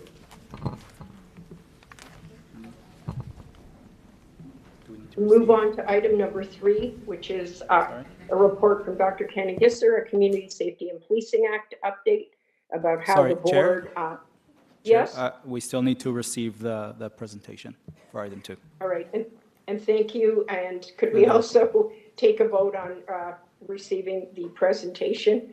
Can we have a motion and then a seconder? So moved. Oh, thank you. Sorry. And then to receive, all in favor. Thank you. Thank you, Dr. Kenny Gisser. Moving to item number 3, as I previously indicated, before we go to approve this, there are a number of deputies. The first deputy is Oyeyinka Oyalowo, and I believe that is person is appearing virtually. Do we have that individual? Morning. Good morning. Good morning, Your Honor and Your Excellency. My name is Oyeyinka Oyalowo. Thank you for giving me the opportunity to speak at this deputation, specifically in regards to Community Safety and Policing Act. I am counsel with a law firm called Chin & Orr Lawyers, and I am speaking today in my capacity as the owner of Yinka Law and a resident of the Parkdale community, where I have represented several clients on the ground who have engaged with police officers and in particular engaged with them in a manner in which I can speak to their failure in some occurrences to ensure adequate and effective policing. I wanted to make this deputation in regards to survivors of violence and the differential treatment that they have experienced in engaging with officers. So the whole purpose of me speaking today is to share with the board that on the ground there seems to be differential treatment in the manner in which the Act is applied. One such example is, for example, officers have, in one example, claimed to press charges against a survivor while refusing to press charges against an accused, given their own assessment of mental health and capacity. All right, I'm going to stop you right there, please. And will we please stop the clock? Ms. Oyalowo, this particular item is in relation to the compliance update, which is the responsibility of the board. It deals with the legislation and the enhanced duties of the board members. And so at this point in time, what you're speaking about is not on topic. And so I'm just going to warn you that If you wish to speak specifically on this report, I am happy to hear you. Otherwise, you must speak on topic, as Dr. Cannon-Gisser outlined the rules before on deputations, as not opposed to violence that you're complaining and observing in the community as a council and a community member. Do you have any? So, thank you for reminding me of that, because respectfully, my understanding is that this item is about the Community Safety and Policing Act. And the Community Safety and Policing Act is legislature that actually mandates adequate and effective policing. So I was advised that I have 5 minutes to speak about this legislation. Is that correct? No, you can speak on the report as it relates to the board's requirements under the Act is to adhere to compliance. So, for example, there are different enhanced duties now. Every police service board must have an equity plan that has to be displayed, and not only that, it has to be on the internet. So it isn't with respect to individual, policing incidents or how the community is policed. This is a particular report as it relates to those report backs on where the board is faring at this time. So, okay. So to clarify, I was attempting to use examples to actually speak about the incapacity or the lack of compliance with the Act on the ground, as I've noticed with clients. But I understand that you want to speak directly to the report in itself. And my understanding is that the report and the actual Act don't necessarily engage with whether officers are compliant on the ground. So I was hoping that as a community member and as council, this isn't an opportunity to complain, but rather to give a report on how this actual Act and how the board and its reports are actually reflected in everyday life within our community, for example, the Parkdale community. But what I hear is that my manner of providing evidence may not be something that the board is well equipped to hear this morning. So what I'll do is essentially just end with one statement, which is that the Community Safety and Policing Act, in regards to its compliance, as council, I've seen that compliance by officers on the ground is not evident each day, and when they are dealing with complainants or people who have experienced crime. So that is the deputation I will make, rather than providing you with evidence in relation to the Act and why it may not be actually working out and ensuring adequate and effective policing. I thank you for the opportunity to speak with you, and I hope that the board has a good day. And thank you very much. And there will be perhaps other times for you, and would like to hear from you, but this is specifically not about the Act as a whole, but the board's compliance with the Act, as there are legislative changes and amendments. So I appreciate, and we hope we hear from you on another time when it's appropriate on a topic which is specifically to your concerns. So thank you. Understood. I think, and my apologies to the board, it's not my intention to call you out on the lack of compliance. I just thought this would be an opportunity to reflect how the Act is actually being carried out on the ground. So I'm just grateful for the opportunity to speak with you, and I hope that everyone has a good day. Thank you. And the next individual, also I believe virtually, is Suzanne Shush. Chair, that person is not online right now. All right, perhaps then we can move to the next individual. I understand there's Mr. Giuseppe Scolari, and he's here in person. I wonder if he'd like to approach and speak.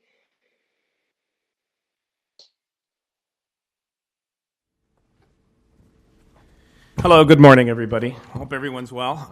I want to first commend the progress the police have made with regards to the response times. It was something that I brought up before, and I think it's extremely important that, after going through the budget exercise, that we see some progress. 18 minutes is a hell of a lot better than 22. when your life's at risk. I want to just speak to I want to speak to the agenda item with regards to the board member code of conduct component of it. I'm happy to see that they've instituted a mechanism for us to express dissatisfaction with some of the things that have happened recently. I know it's a very charged environment right now out there. I mean, we see what's going on with McGill today, what's happening at the University of Toronto. It's unfortunate. I'm a firm believer in the right to protest, peaceful protest. But to be honest, I've felt extremely unsafe and threatened in the last several months. I attend protests. I support people who protest. Kind of no matter what side they're on, because I think we live in a country that has prided itself, and that's one of the bastions of this country. But I do think it's extremely important that the members of this board do not take a side on any of these protests. I think it's important that they don't take a position other than to serve the people of the city of Toronto. Mr. Scalari, I'm sorry to interrupt you, and I know you've come out before, and I really appreciate that you do come out and speak. I couldn't hear you. I'm sorry. Can you hear me? I'm sorry, I didn't hear you. What did you say, ma'am? Can you hear me? Yeah, now I can. Okay, I'm not sure what was wrong with the microphone. Sir, I really appreciate, because I know you've come a number of times to speak on relevant topics, and I appreciate your presence and your comments. And but what you're particularly saying now does not relate to the actual agenda item, which is specifically, and I think I tried to explain it before, is just the board's compliance with some of the changes to the Community Safety and Policing Act, not as it relates to how people police or sort of opinions, even though, I applaud that, you've come out to try to, give us some words of advice, but I have to be fair. Listen, I understand. I completely understand. I'll just finish by saying that, well, look, the bottom line is that we have members of this board who've supported people and supported violent acts, and I'll leave it at that. Thank you. Thank you.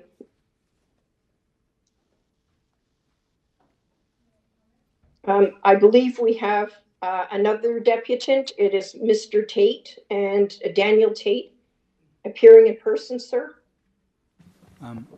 Chair. Okay. Yes. Thanks to everybody. Appreciate the opportunity. So I actually made a short statement. I wanted to provide a little bit of context before I talk about what I believe is on the agenda, which is compliance and code of conduct with relation to the board. I'm a resident of Ward 13 and often take daily walks and exercise and to explore the city that I know and love. On Saturday, March 30th, while on my daily walk, I witnessed the march of a large pro-Palestinian gathering on Parliament Street. I was observing from the sidelines when the crowd converged at Dundas. With my own eyes, I saw how this group took over large swaths of the road, blocking access on all sides while dangerously hanging off pickup trucks. Not to mention the volume of their speaker system, which likely exceeded noise bylaws in a residential area. Many of them were clad in ski masks, keffiyehs, and sunglasses. Pardon me?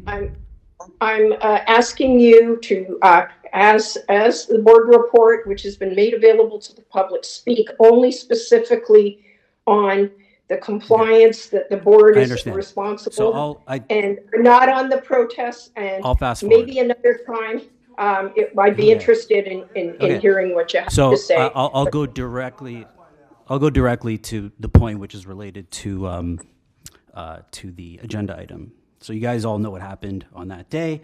So to fast forward, that's why I found it disgraceful that two sitting members of the Toronto Police Services Board, Councillors Amber Morley and Lily Cheng, would be signatories to a letter signed by 4 other All right, councillors supporting this I'm gonna warn you inflammatory. again, Mr. This is Tate, related Mr. to the Tate, agenda. we're gonna It's stop about the board clock, conduct and compliance.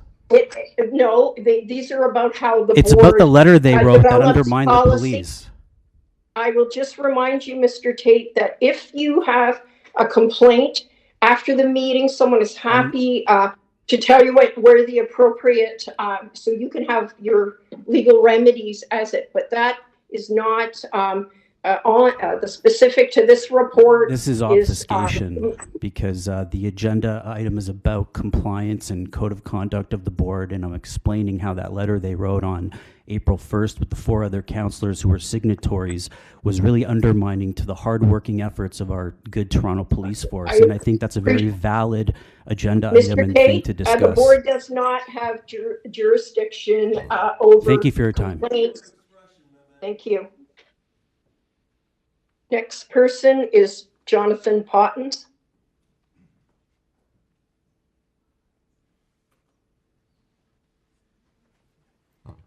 I want to second the sentiments of the last 2 speakers.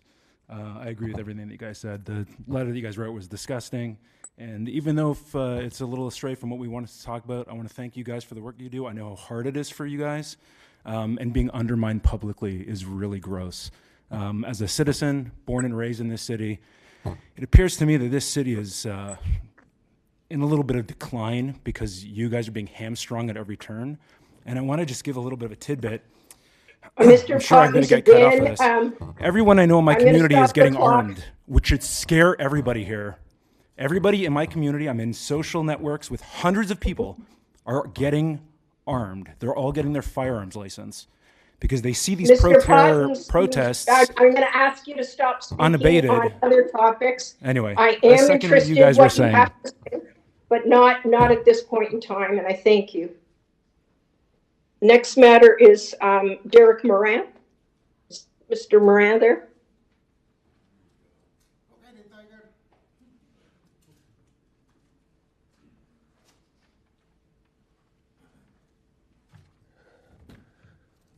This is outrageous, Chair Morgan. I have always been supportive of you for upholding freedom of expression. You took an oath of office, a real oath of office, to uphold the Constitution. You have never done this before. It's as if Councillor Carroll joined the board and now you've turned into Andy Pringle. The limitations on freedom of expression are 2 things. No, actually, there's one thing. It's threats Derek, of violence. I'm going to stop you. Violence itself. You're violating people's freedom of expression. If you're going to keep on, I don't know what's gotten into you, but I would respectfully ask you to please resign from this board. Hell, Mayor Chow is more respectful now of people's freedom of expression down at Executive Committee. I don't know what's happened, but I was here to speak on the Community Safety and Policing Act. Now, are there any objections to that? Since you're It's not about the act, Derek. It's about compliance, and you know. No, this is about freedom of expression, and you're a public servant. I'm talking about the warn you again. public servant. Asking you, Can you hear me, public servant? I invoke my guaranteed right to freedom of expression, barring any objections, public servant Morgan. Do you have any objections? One more time. Do you have any objections to me? I have objections. I claim the right to and/or freedom to talk something about that's not whatever I agenda. want, public servant. You are paid by the public and you work for us. You will uphold your right, your oath of office to the Constitution, or you'll get your stuff and leave, even though you're not here, and resign. Please. I'm going to ask you right now to step I would down and respectfully leave. ask you to recuse yourself and please get off the meeting. I'm going to ask perhaps you to leave now, and if Well, you know what? listen. I hate to put Chief Demke in this position, but I do not consent to any false arrest, but I sure as hell will not have my freedom of expression violated by the chair of the Toronto Police Services Board today. This is a sad day, and what's happened today on this board. I don't know what got into you, but I am not accepting it.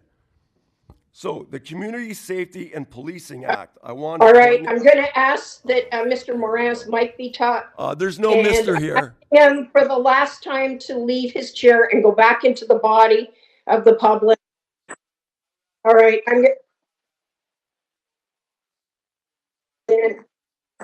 all right, I politely tried to speak to you, and I'm going to ask that I ask at this point for some security to assist.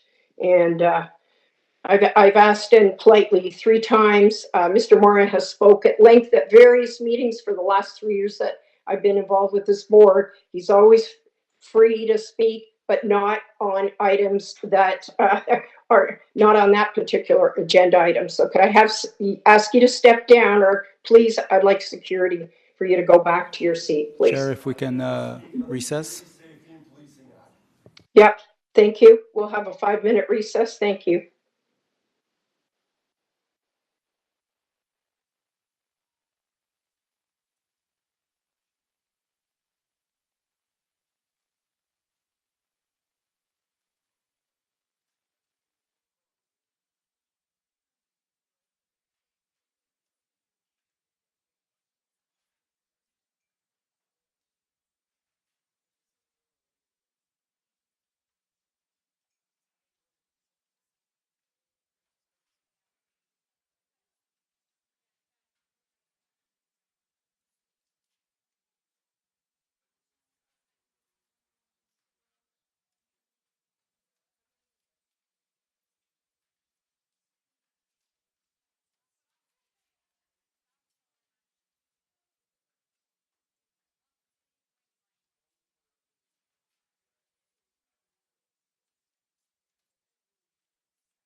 Dr. Canning-Gisser, are we ready to proceed or we're still waiting? I think we're ready to resume. Okay, thank you. So we are still on item number 3, and the next deputant is Chris Langenfeld, and I believe Mr. Langenfeld is joining us virtually today.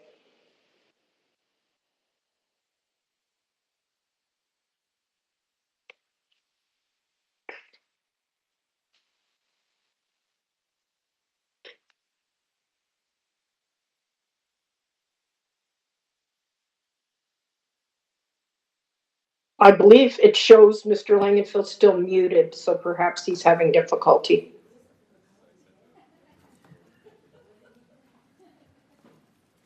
What item are you on, Chair?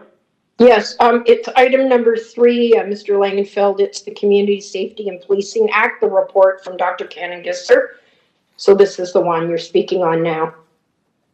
Okay, well, I would suggest that if you bothered to show up to work once in a while, you might know that I'm in fact registered to speak on item number 4, as well as I believe it's 11 and 13.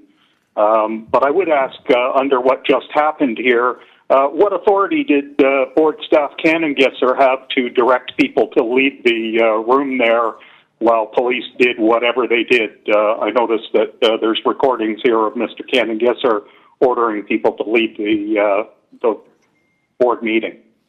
All right, Mr. Langenfeld, you're here to depute on item number 3 and other items. We're stopping the clock. Would you like to continue with your deputation? Because I'm ready to hear you on that. Considering I didn't register to speak on item number 3, no, I don't think I will speak on it. All right, well, I appreciate it. Thank you. I do have you on, and I apologize if that's an error. Thank you. Well, maybe if you were at the board meeting rather than dialing in as is your norm at SEAS and have pointing Mr. staff that have no authority to run the meeting to instead. Mr. Langenfeld, our records show that you registered. Conversation. If it's our error, it is my error, and I apologize for that. All right. So we also, I believe we've completed the deputants, other than I would like to acknowledge Nicole Corrado. Ms. Corrado sent in a written deputation. I always thank her for her thoughtful deputations and her input at all these meetings. And I believe, Dr. Canning-Gisser, we don't have any other deputants on this matter, just so I can clarify. That is correct. All right. And at this point, I believe there is a motion. Is that correct, by Councillor Carroll? Chair, I think we should first ask if there are any questions or comments from the members. I'm sorry, the disruption. Perhaps, yes. Does anyone want to ask any further questions as it relates to item number 4, Dr. Canning-Gisser's report? Councillor Carroll. Sorry, I do have a question. I have a motion, but I have a question as well, and I am just trying to find it. No, that I got. I think I actually got my questions answered offline on the one that I went. Yeah, I did. So I just have a couple of motions. Go ahead. Thank you. I just wanted to ask about the special investigative teams. It says that only one officer needs to have the ministry training on IPV, hate crimes, elder abuse, or human trafficking. And I was wondering, what is the difference between minister prescribed IPV training versus what is provided by Toronto Police Service? Is there 2 different IPV trainings that happen? I'll refer that. sorry. Go ahead. Through the chair, I won't speak to the details of the actual content of the training. What I can tell you is that the act and the minister and the guidance you're reading, that's like the minimum bar.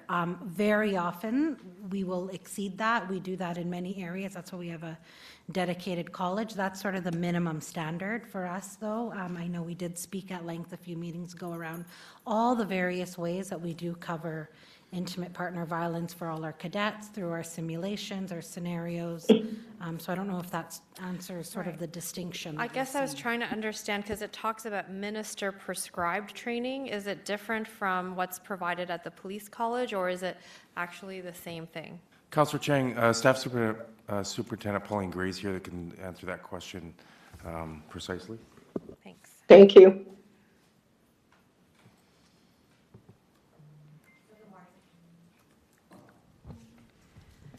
So all the training is prescribed by OPC, so and then we enhance it so that it better speaks to the type of policing we do in Toronto.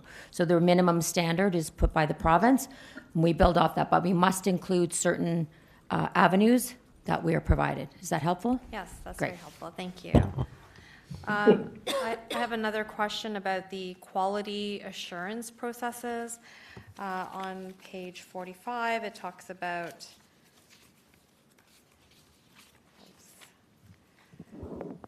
that we want to ensure that there is appropriate risk-based methodology of an annual quality assurance work plan. And I'm just wondering, is there something similar to an Auditor General for Toronto Police Service? Who holds that responsibility for quality assurance, and what does that look like? Good morning, and through you, Chair. We have an audit and quality assurance unit that falls under our strategy management unit that does an annual work plan that is risk-based and conducts audits throughout the year.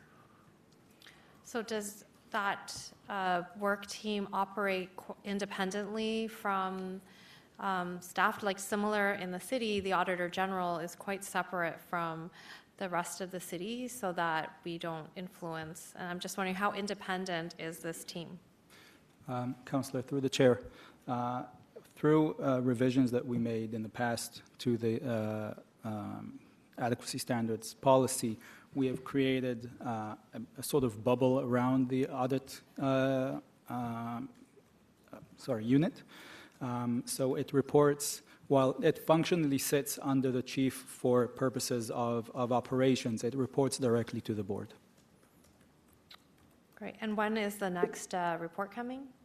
So we bring these reports as they come in periodically, and the audit committee will also report to the board with its annual work plan and an annual summary report on the conclusion of that work plan. Thank you. Those are all my questions. Thank you, Councillor Chang. Madam Councillor Chair, Madam Chair, I found the question that I wanted to ask. I don't have a motion on this, but it is a question, and it's just in the section that is about disclosure of personal information, the policies around that. I don't notice it in the policy, and I'm wondering if it's just covered somewhere else, because this is mostly with respect to personal information about someone who's been charged, but it doesn't explicitly comment on what information can be disclosed to the subject of the investigation or his or her guardian. Is that covered elsewhere in policy? Yeah.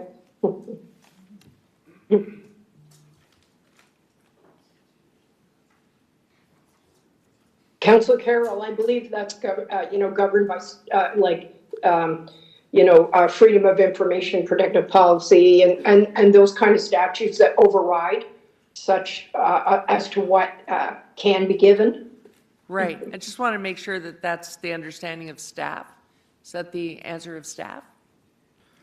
So the policies I'll defer to council if they are there.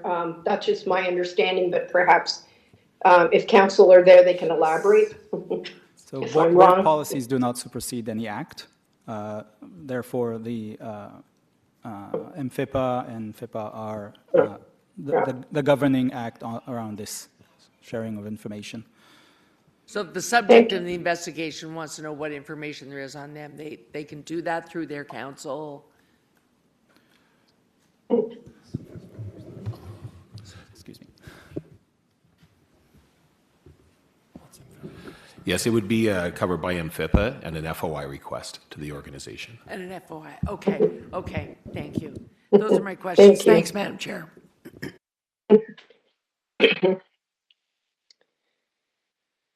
Councillor Terrell, did you have any more questions, or did you want to bring your motion?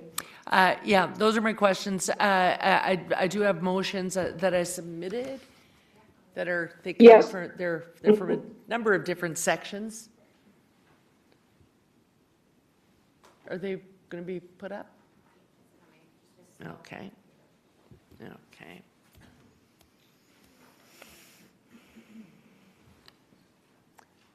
Here we are.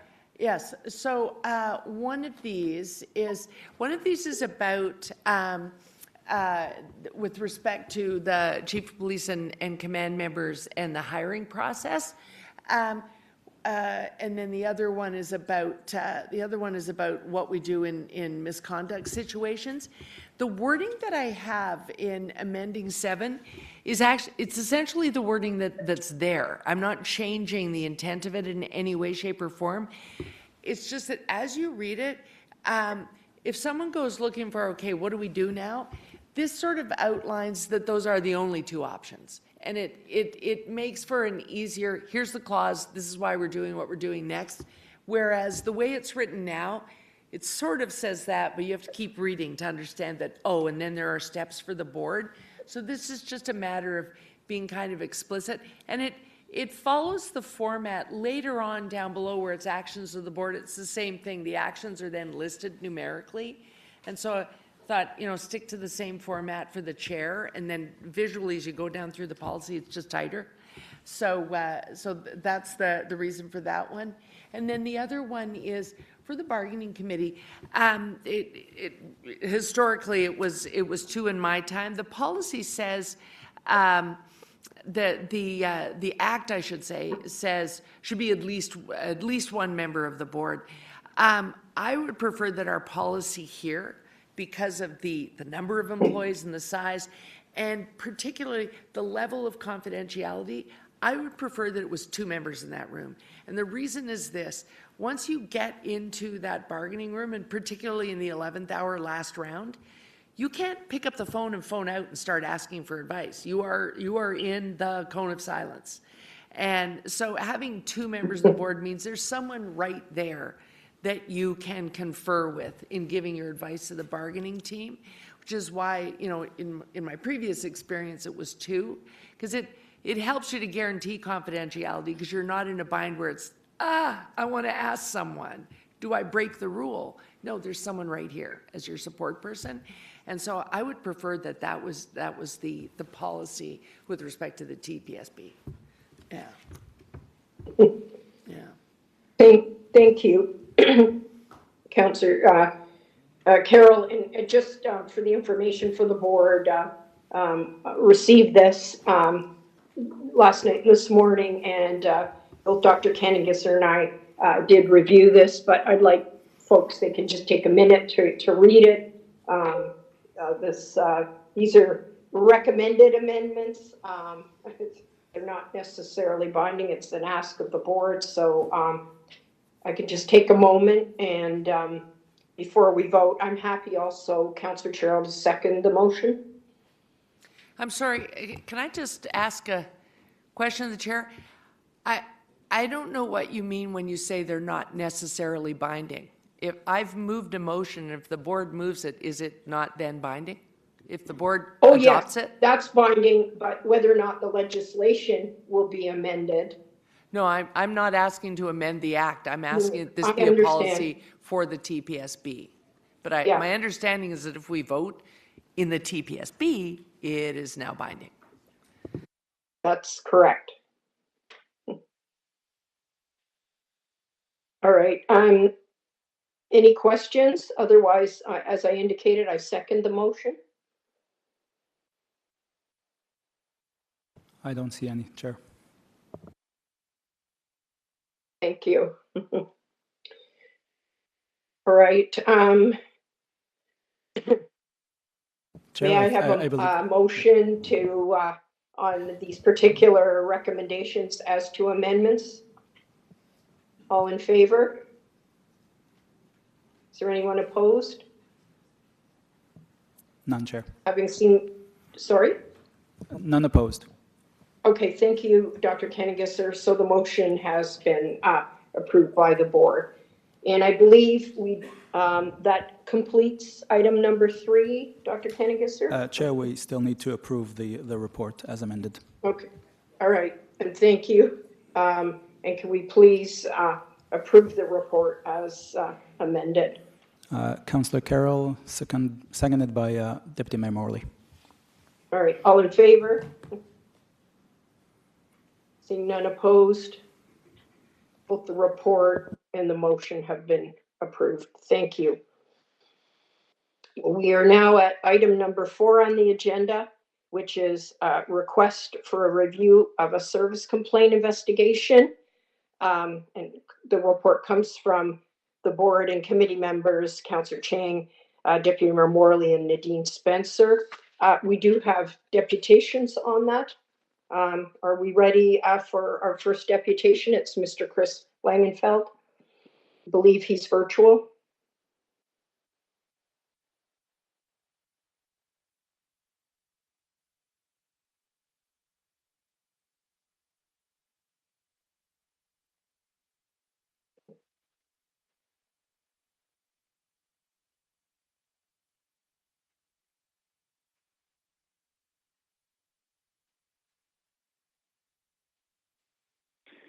Thank you. Perhaps if your staff spoke to the people that called in at the beginning of the meeting, rather than just having us sit there for 10 minutes on hold, they would have figured out how to operate this and know that I'm on both the telephone and the computer. Speaking on this item here, number 4, this has to do with, I refer here to the Toronto Star report from Wendy Gillis of April 24th last week. And it quotes Chief Demkew as saying, I have full confidence that we have police investigators in many organizations that can proceed through these types of reviews without any kind of bias regarding his apparent request to the OPP to conduct a review of the 3 officers' testimony in the Umar Zamir verdict where he was found not guilty. In that regard, Ms. Gillis also quotes Daniel Brown, who's the former president of the Criminal Lawyers Association, with him saying regarding the OPP conducting a review that either a conscious or unconscious bias while they're investigating their own is an issue, and the belief is that the police are going to sweep this under the rug, and I don't think he's wrong about the public opinion on that. In this regard, CBC reported here that as of last week, the OPP was quoted. Mr. Langenfeld, I'm going to stop the clock for you now. This is a specific item which a committee reviewed, which was a complaint by a citizen, a gentleman's mother. The gentleman had died, and the notification was not done for a period of time because of issues and procedures as it related to, and there was a complaint of a particular officer. Would you like to speak to this particular committee findings? And so in response to your interruption of my deputation, and not as part of my deputation, allow me to read from your report, since apparently you're not there to read it yourself.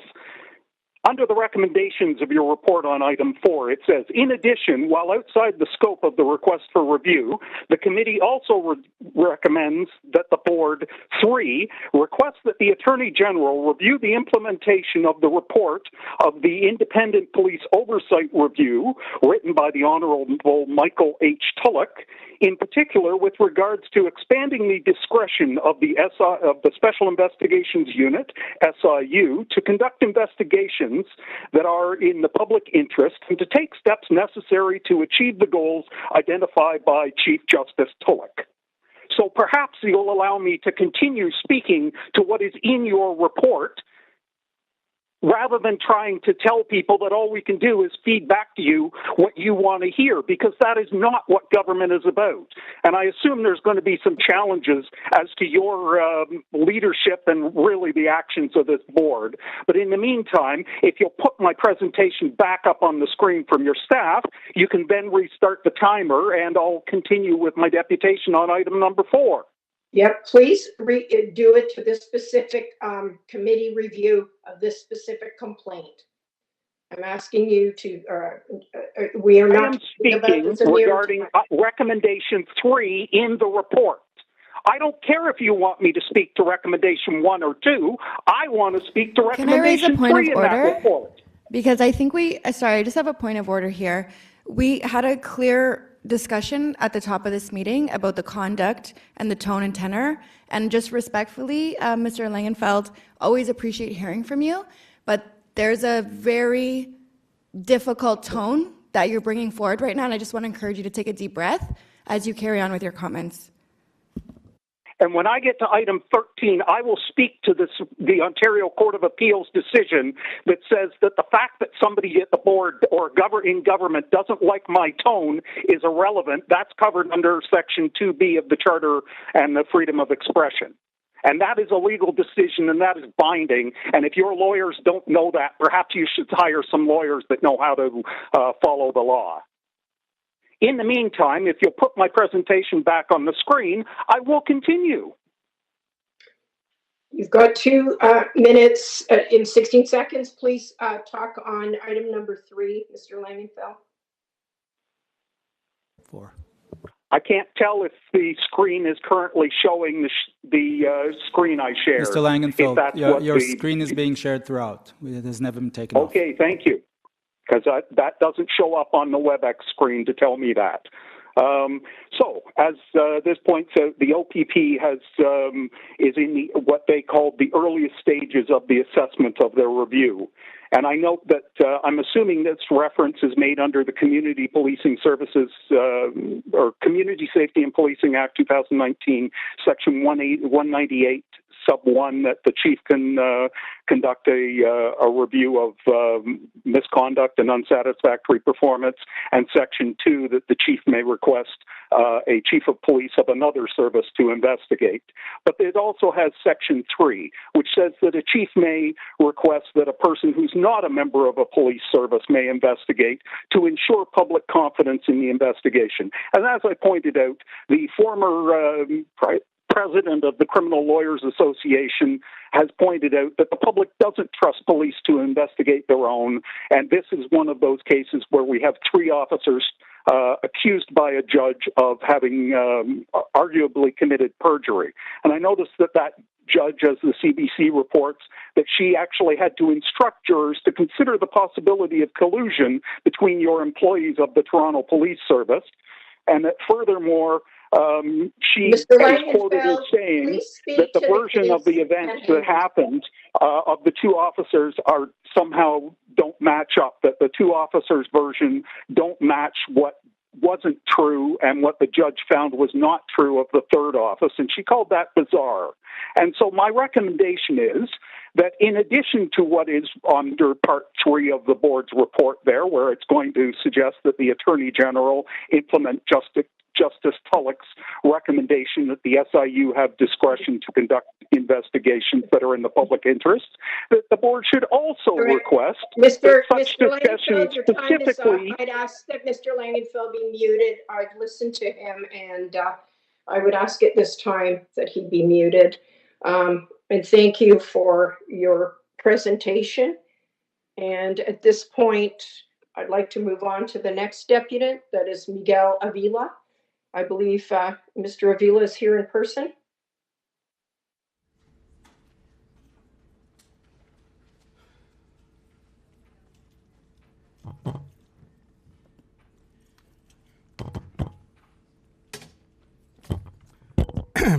Good morning.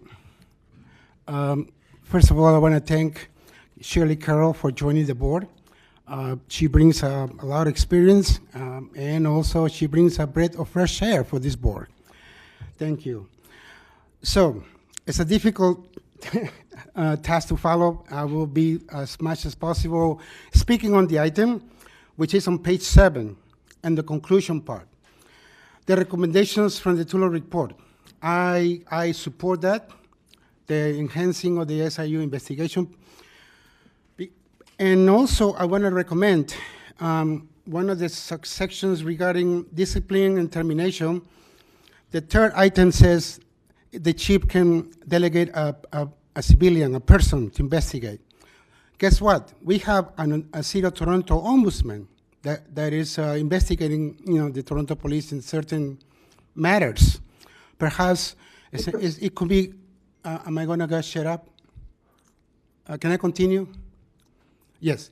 So that is my recommendation to the board, to seek the advice of the city ombudsman. And the other part is to strengthen and confronting anti-Black and anti-Indigenous racism in the city of Toronto. Because it has been part, oh, somebody's laughing. Okay, so Mr. Avila, can you restrict? I'm interested what you have to say, but can you please? This is a particular complaint, as I indicated before. There was a committee that reviewed the findings and made recommendations. So can you talk specifically about this particular complaint, was as it related to an individual who in the community who was not notified in a timely manner about the death of her son, and then the committee made recommendations for next steps. So could you please keep your comments related to that? Sure, Chairman. Chair, I don't want to end it up like Derek. So I want to thank the committee for doing the service for that family to ensure that those mistakes that happen don't happen again.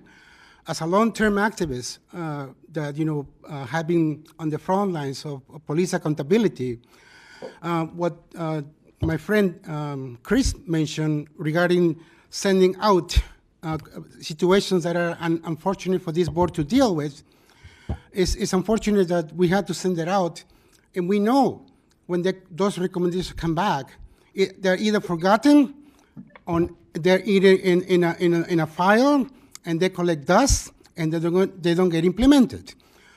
We talk a lot about recommendations by inquiries.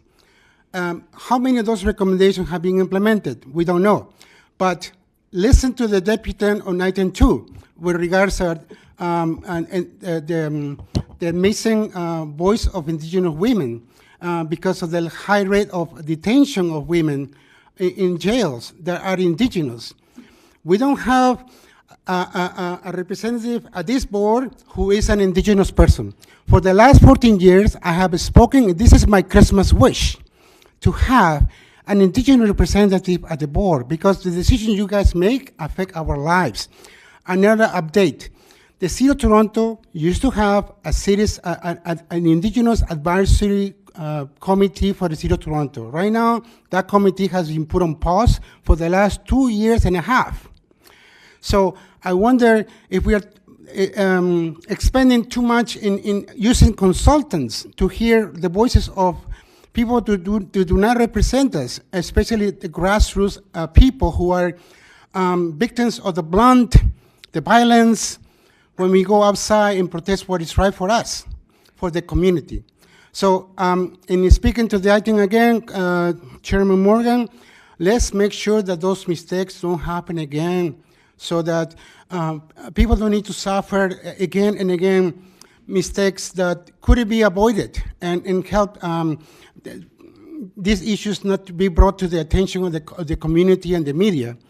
And I want to end up my deputation by saying that there is an Indigenous woman who is sitting in this room right now who registered to speak on item number 2, and she registered on time, but because she submitted her written deputation, was denied participation at this board.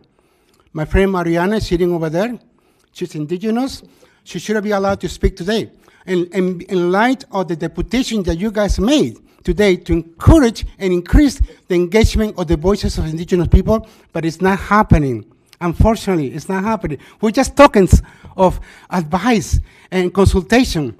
We want to be part of the table. We don't want to be part of the menu. It's us or none of us. Thank you. Thank you, Mr. Avila.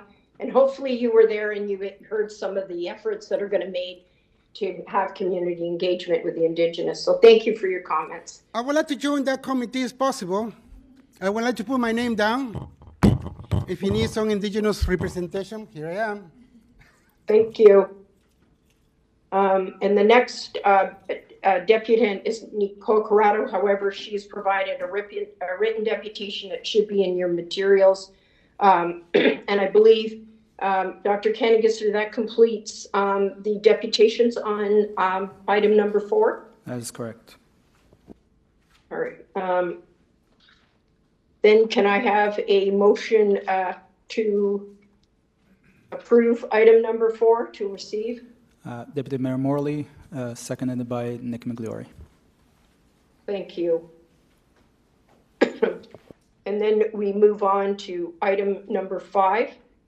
Item number 5 is a report by Chief Demkew. It's the senior officer uniform promotions.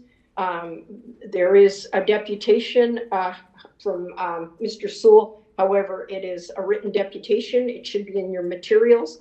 And are there any questions? I believe we held this down.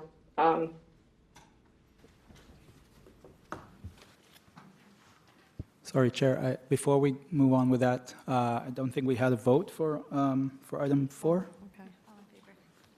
All right, perhaps we can go back, and I apologize. It's been a lot of disruption. So can we have a motion to receive item number 4, please? Yeah, we have a motion from Deputy Mayor Morley, seconded by Nick McGlory. Just need a vote. Thank you. All in favor? Seeing nobody opposed, the motion has been approved. So back to item number 5. I believe we held it down. It was a report as it related to the senior uniform promotions. And I believe Councillor there was, I'm not sure, one of the me. councillors had a question, Yes. perhaps? Councillor Cheng. Is me. Thank you. Thank you. Through the chair, I'm wondering if there's any demographic or racial data on the officers that were promoted? There is. It's just because there's such few applicants. There were 9 and we selected 5. It's not exactly anonymous. So certainly I'm happy to provide it to you after through the board office. I can broadly tell you that, 1/3 of the applicants were racialized. About, I think another 1/3 were female. We also are quite focused on that, and we are looking at our pipeline of kind of upcoming superintendents with that in mind, but I can certainly share the details through board staff after. So, so only 9 people applied for these positions? 11 initially, 2 ultimately dropped out, 9 really went through the full process, 5 were selected. Can I just add a little context? This is for the rank of staff superintendent. So that is the highest uniform rank outside of a command member. So it is a very small part of our organization to begin with, and the most senior rank outside of the command that exists within the service in uniform. So prior to getting this promotion, what is the level that most of them were at? Was it that they're superintendents? And what is the demographic or racial data on the superintendent pool? And is there across We the don't service? have a broad sort of census-style breakdown at this time available. What we do have is, for those that apply, we do track at every step of the process, so we understand who's interested and where they are falling in and out of the process. We do have an attempt to actually obtain broad census-style data, as you're asking. That will be launched probably in the next month or 2 to be able to distill that down by rank. So demographic data across the service, in particular in leadership, that will be launched in the coming month? Yeah, so service-wide, we will be launching it so that we can provide at every rank, sworn and civilian, a breakdown. For now, what we do have is every single process we undertake, so a sergeant process, a staff sergeant, a cadet, civilians, we do know the breakdown once they're entering an HR process. And will there be any follow-up on the candidates, in particular, women and racialized candidates who, of the 11, not just the 9, to understand what barriers they have faced in their career development? Because I think we're trying to intentionally balance out. Yeah, so what I would say is we've actually taken a step beyond that. We have had, for the first time in the service, career conversations, this entire command, with every single superintendent. There were about 32 or 33 of them. We did that before even the process started, to understand intentions, to understand career pathing, to actually have a very development-focused conversation so that we can make the most of their 5, 10, whatever years are sort of left. That was a first in the service. Every single candidate that's not successful will have a debrief with a very development-focused conversation again. And will the debrief include those who chose to drop out along Yes. the way? Yep. And I guess overall, is there, when you have done these debriefs and interviews, are there some systemic barriers that you've identified that people have encountered? So I think outside of even the conversation with the superintendents and the staff supers, we have recognized that the pipeline of emerging leaders and up into the executive and senior ranks needs to be more robust when it comes to female leaders and racialized in particular. The last number of years, we've actually done a pretty reasonable job at promoting and hiring female leaders in all the ranks, starting with staff sergeant. They are overrepresented in a way relative to their overall presence among the service, and that's aligned with the values and the idea that we want to be able to build them up. But it does start at the cadets and then the sergeants, and you have to have a robust pipeline as you go, which does take some time. And the same sort of pattern is what we're following for racialized candidates as well. Starts with a really good cadet pool, identifying those that are either emerging or mid-career and starting to really put some focus around their development. That's been quite intentional from this command really for the last number of years. And so what you will see as we go through, a superintendent process and an inspector process, we will come forward with the data, talk about the plans that we have, and even when the next staff super processes happen, it is with recognizing that there's gaps and knowing we need to address that in mind. So in the upcoming debrief of the 6 candidates that either dropped out of the path or continued and weren't selected, is there an opportunity that some of that information in an anonymized way could be shared with the board so we can kind of understand what's happening? Yeah. That would be great. Thank you. Yeah, we're happy to provide a summary of how this process went and what we are finding. Thank you. Any other questions? Just a quick one, Madam Chair, through you. I'm just curious about any efforts made to look, and I appreciate the pipeline required and the experience required, but just looking outside of the Toronto-specific service, if there's any recruitment that happens for senior officers within other jurisdictions or things of that nature. On the civilian side, yes, that's quite common. On the sworn side, what I would say is that Toronto Police is probably the most progressive. We end up sending our leaders to every other service. That's not to say it would never happen, but I would say the talent we have in the sector and in the province, I'm sure the chief would agree as enthusiastically as me, is going to be as good as it gets. And I think when we look at how that unfolds, more often than not, the movement is into command positions of other organizations, which we know from a labor perspective is a contractual relationship between a hiring board and service and the member. Unlike the relationship that is governed by collective bargaining between constable and staff superintendent. So it's a very different labor environment. So the movement between organizations of different ranks below staff superintendent is, quite frankly, I'm not aware of any organization that does it as a matter of course. That's helpful. So we are exploring other avenues for development and bringing in talent and having our talent experience different environments. But that's kind of a, a separate item of work to what you're asking, Deputy Mayor. But it is a little bit of a different HR relationship that exists, unlike our leaders leaving and becoming command officers or chiefs in other services. That makes good sense. I appreciate the context. Thank you, Chief. Thank you, Sabina.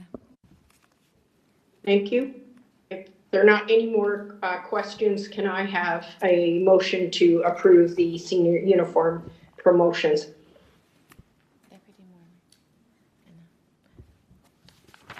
It was Deputy Morley and Councillor Chang. Thank you. Thank you, Deputy Mayor Morley and Councillor Chang. All in favor of approving this report? Any opposed? Seeing none. Item number 5 has been approved. So just for housekeeping, I thought we would do item number 8 and 9, and then we will break for lunch. They appear to be slightly shorter agenda items than I anticipate item 11 will be. So we're moving now to item number 8, which is a report from Dr. Cannon Gisser. It's the annual report as it relates to the Toronto Police Service Board's consulting expenditures, and I believe we held it down for a question. And I have good news. I answered my own question in item number 8, so I just have questions on 9 on the service. Okay, any other questions from anyone else on item number 8? Seeing none, can I have a motion to receive the annual report as it relates to consulting expenditures for the board? Deputy Mayor Morley, and seconded by Councillor Carroll. All in favor? Seeing nobody opposed, item number 8 has been received. Moving to item number 9, a report from Chief Demke, the annual report as it relates to the 2023 Toronto Police Services consulting expenditures. Councillor Carroll, you said you had a question? Thanks, yes. On the information technology item, Slalom Consulting, I noticed the big jump from 22 to 23, and I'm catching up as I go along here. So I'm wondering, is that a function of the progress in the project, or is it sometimes you have a level of consulting going on with the contract where you're doing it time-based, and in fact, you should probably put a position in place? Has that consideration happened? Yeah, so the Slalom is a digital consultancy, and they work on technology. Yeah, I know them well. Yeah. Okay, so Slalom was doing work with us trying to accelerate our platform and transformation program, which is using platform technologies, in this case mostly Microsoft technologies, but also geospatial, our evidence.com platforms, et cetera, and integrating them together. So the work that Slalom did for us was basically road mapping and then advising and accelerating our own internal efforts to build our team around that. So they've done that work. We are, as I described, moving from crawl to walk on digital, and we're not continuing the relationship as we've built enough momentum internally. And so now the focus is on developing and accelerating our own internal team. So is the escalation of costs, is that sort of in line with what you expected when the contract first came out? Or is there a need here to review it with respect to next time, do we want to ask that there be a position built into the contract versus time-based? Is that analysis necessary here? I don't believe so. No, I think there's a how much value did we get from the program, and I wouldn't say it was an excellent value for money, but I would say it was good. And that we move the needle. We're not going to need this type of advisory again, so there's not an opportunity to do things differently next time, because this was really about learning and getting the internal team to think in a different way about the challenges that we're facing. And that is that we moved out of the crawling phase, which is what we needed the help with. Okay. So, and just to clarify, this is as expected. This is not a contract where a fixed price or a milestone-based would have really adjusted anything. The contract, though, as the CIO has mentioned, has concluded. So what you won't see next year is another one that shows even more escalating price. That's not the nature of this. Oh, okay, And, and speaking to the councillor's point, what we really need at this point is to have more team members on staff.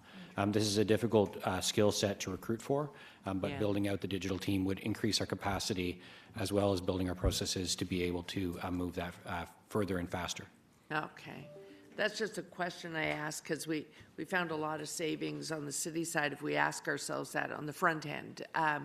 Do we want to just ask them, if we got a lot of train the trainer actions to do we want to ask them to include a couple of positions who are just here on site? Because then you're, for $250,000, you get this $800,000 worth of work. But it'll come up next time and I'll be on the front end at that time. And then the other one was that I wanted to ask about was the communication, creative communications. It says to provide strategic communications advice in relation to policing reform. Just thought I can watch for that. Is that contract still ongoing? Is that the annual cost and they're still retained? That contract has also concluded. Oh, okay. Yeah. Okay. And you'll see that was more of a steady sort of set of hours. That was capped. It was strategic advice as needed, and we have an internal corp com sort of capacity, so it really is on an as needed basis only, not as a steady need. Okay. And what was the reform package they were working on, if I wanted to go back and look at it? It was a number of different topics, so budget would have been one, but there would have, as different topics had come up, we would have leaned into the firm for advice. So it's issues-based, as emerging issues would have happened. There would have been probably a little bit of just messaging review, but there's not one deliverable. It would have been a series of topics, but certainly we can probably provide kind of where they were engaged and not. Okay, thank you.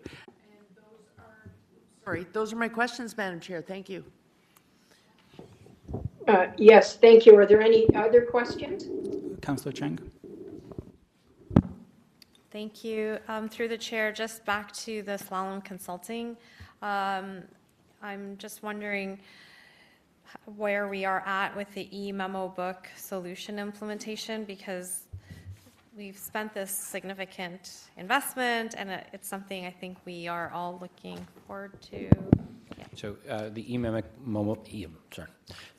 book project is not being solved with the suite of technologies that we're using in platform and transformation.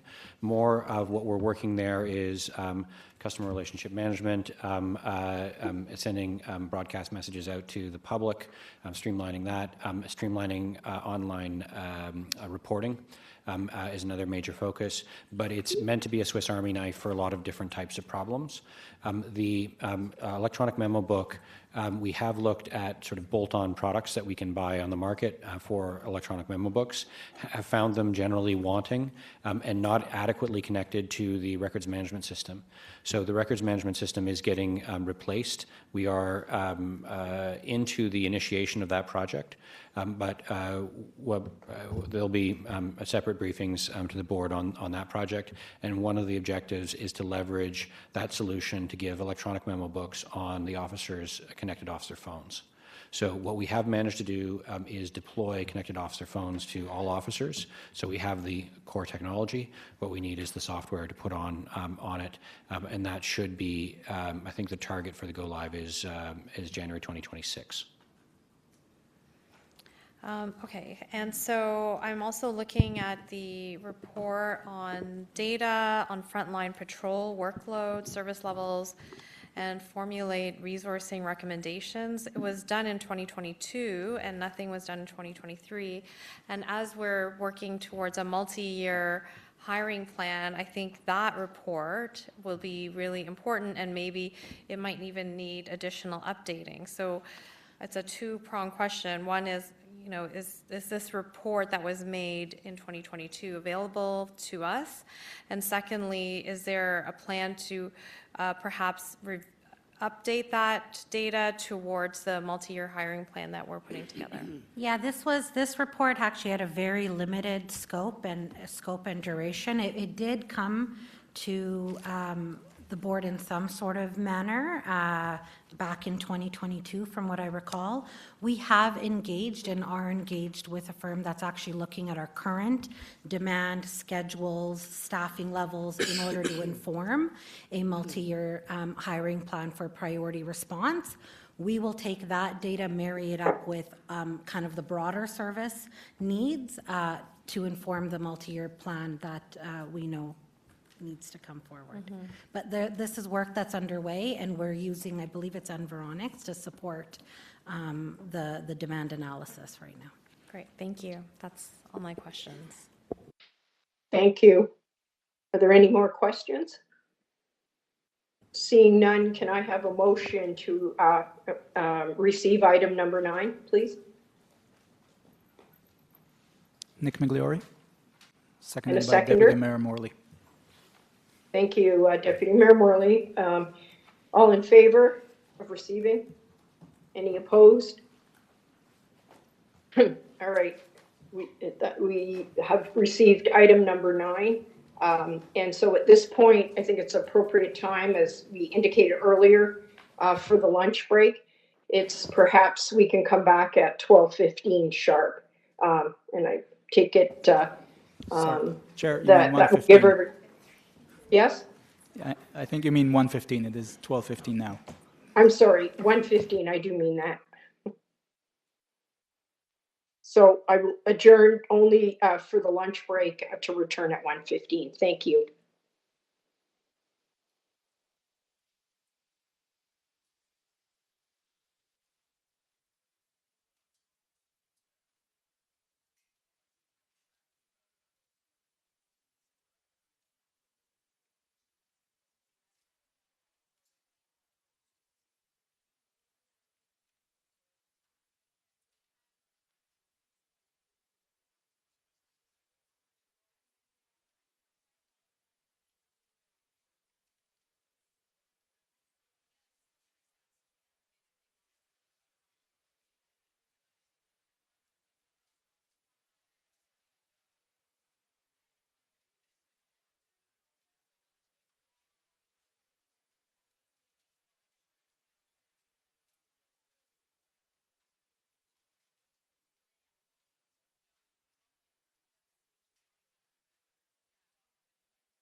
Madam Chair and members of the board.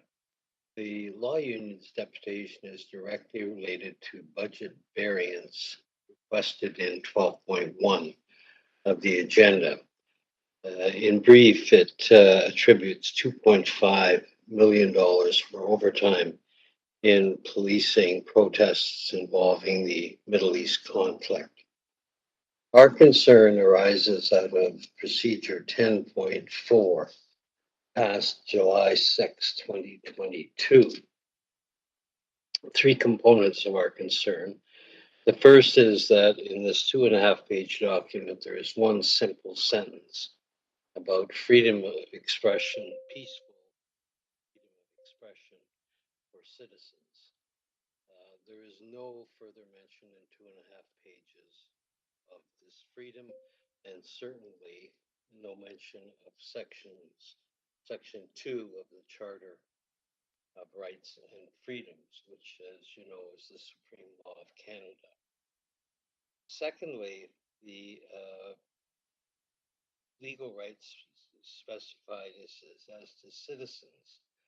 The Charter applies to everyone in Canada, whether you are a citizen or not. This has been established through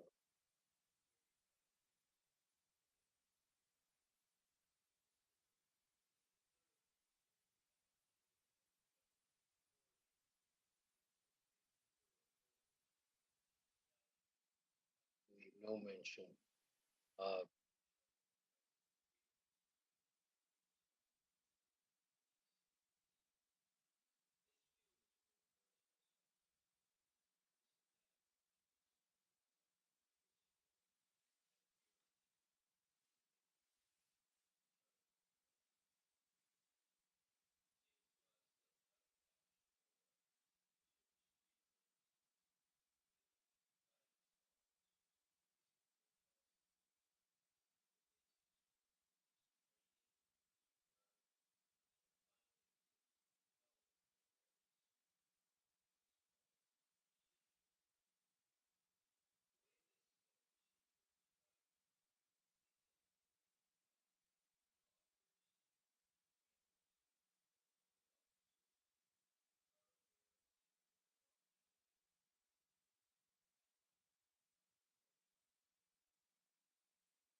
Yes, it's Chris Langenfeld again. I already changed my name on the WebEx display.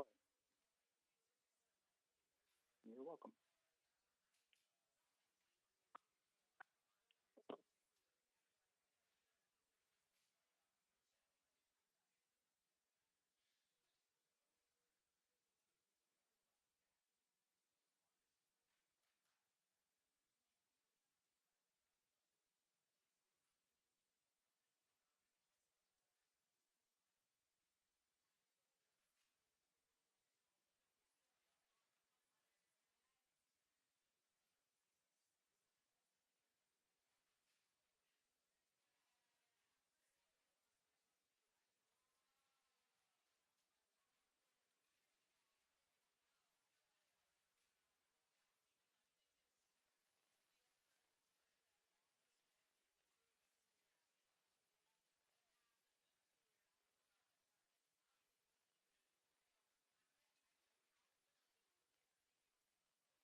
Are we ready to begin, or we're still waiting for Dr. Kenningisser?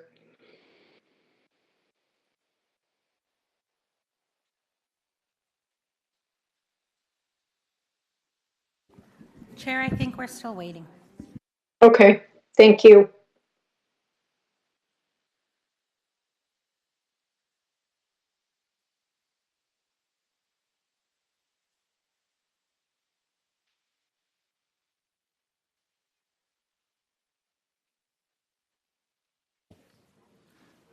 Chair, yes, we're ready to resume. Okay, thank you so much. when we broke, we had just been dealing with item number 9. We're moving on now to item number 11, which is the City Council decision. It's a new business, item 15.1, and it relates to the budget implementation, including property tax rates, user fees, and related matter. And I know we have a number of deputations. The first one, I believe, is Chris Langenfeld, Mr. Langenfeld.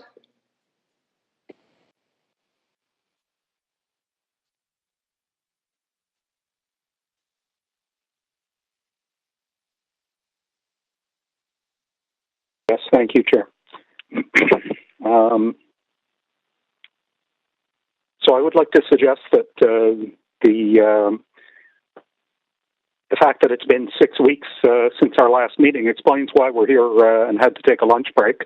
But having a lunch break, that did give me time to look at yesterday's Our Daily Bread Bible verse, and it included Ephesians 6:12, which points out, I think, what we're dealing with on this board and what we were sadly dealing with the last chair, and I had hoped we were in for better, but I'm wondering now. And it says, our struggle is not against flesh and blood, but against the rulers, against the authorities, against the powers of this dark world, and against the spiritual forces of evil in the heavenly realms. And unfortunately, that's what a lot of us feel like when we're dealing with the police board and with the police, unfortunately. I brought up earlier the issue of our freedom of speech, and this had previously been brought up to the board many times, the Ontario Court of Appeals decision of Bracken versus Fort Erie, in which it was about Mr. Bracken and him criticizing members of town council. No doubt they did not like being called liars and communists. I'm going to stop the clock for a minute, Mr. Langenfeld. I'm really interested in what you have to say on item 11. And as you've read it, and I know you read the materials thoroughly, this is about the extra $10 million of reserves in the city for special events, and how this is a recommendation by the board to essentially work with the city to spend this money, especially to dealing with special events and reducing premium pay. I'd be interested. Do you have any comments on that report? And as I mentioned earlier, because this board has been so engaged in violations of people's rights today, I would be bringing up the court transcript for if we have to take you to court, Chair, that we will be dealing with. Part of it will be this decision where the Ontario Court of Appeal has pointed out that although language may not be polite or restrained, that nonetheless democracy depends on the free and open debate of public issues and the freedom to criticize the rich, powerful, and those who exercise power and authority in our society.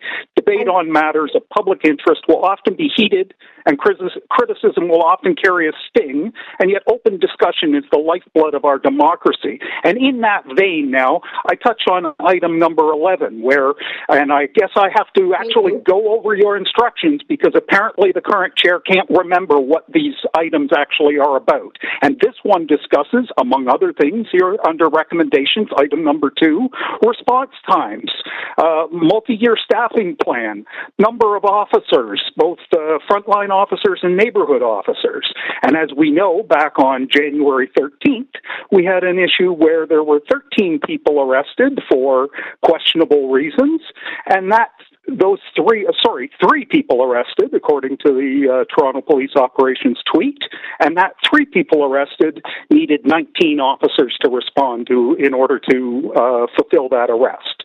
Meanwhile, 3 weeks ago now, I had the situation just up the street here where I was out and came out to see 6 officers, 1 homeless woman, 6 TPS officers responding.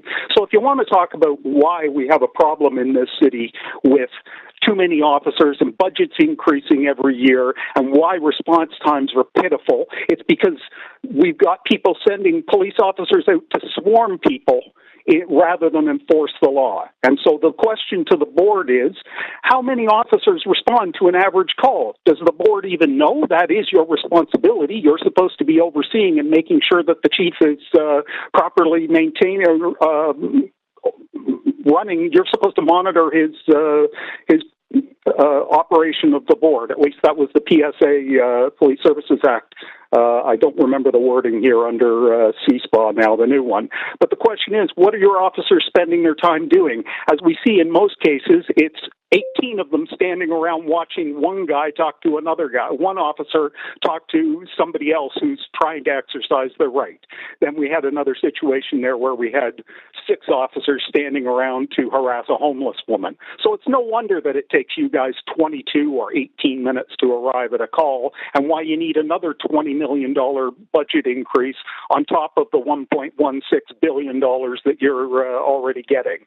And that's just ridiculous. And it's, of course, a question of the failure of this board to actually fulfill its responsibilities and oversee the policing. Instead, what we have is a former Crown prosecutor trying to assist in the cover-up of police criminality as police officers in different agencies get together. And when the public tries to raise the issue and suggest that there should be independent review, as is provided for under the new act, we're hung up on and told we're not allowed to say that, even though we're speaking to what the actual report says. And while I had the actual quotation from the first half of your report on the screen, the chair interrupts me and tells me I'm not talking about the item.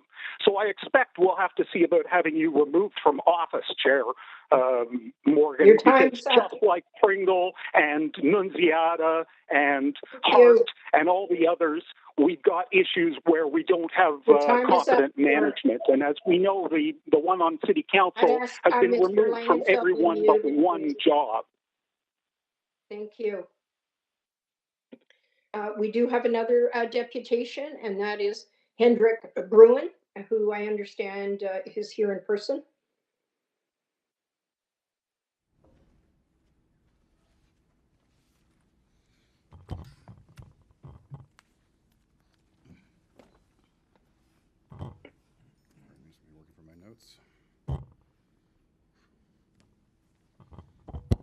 Hello. Oh, my clock has begun. Hello, my name is Andrew Bruin. I'm here on behalf of the Toronto and York Region Labour Council. I'm also here with Susan McMurray of the Toronto and York Region Labour Council staff.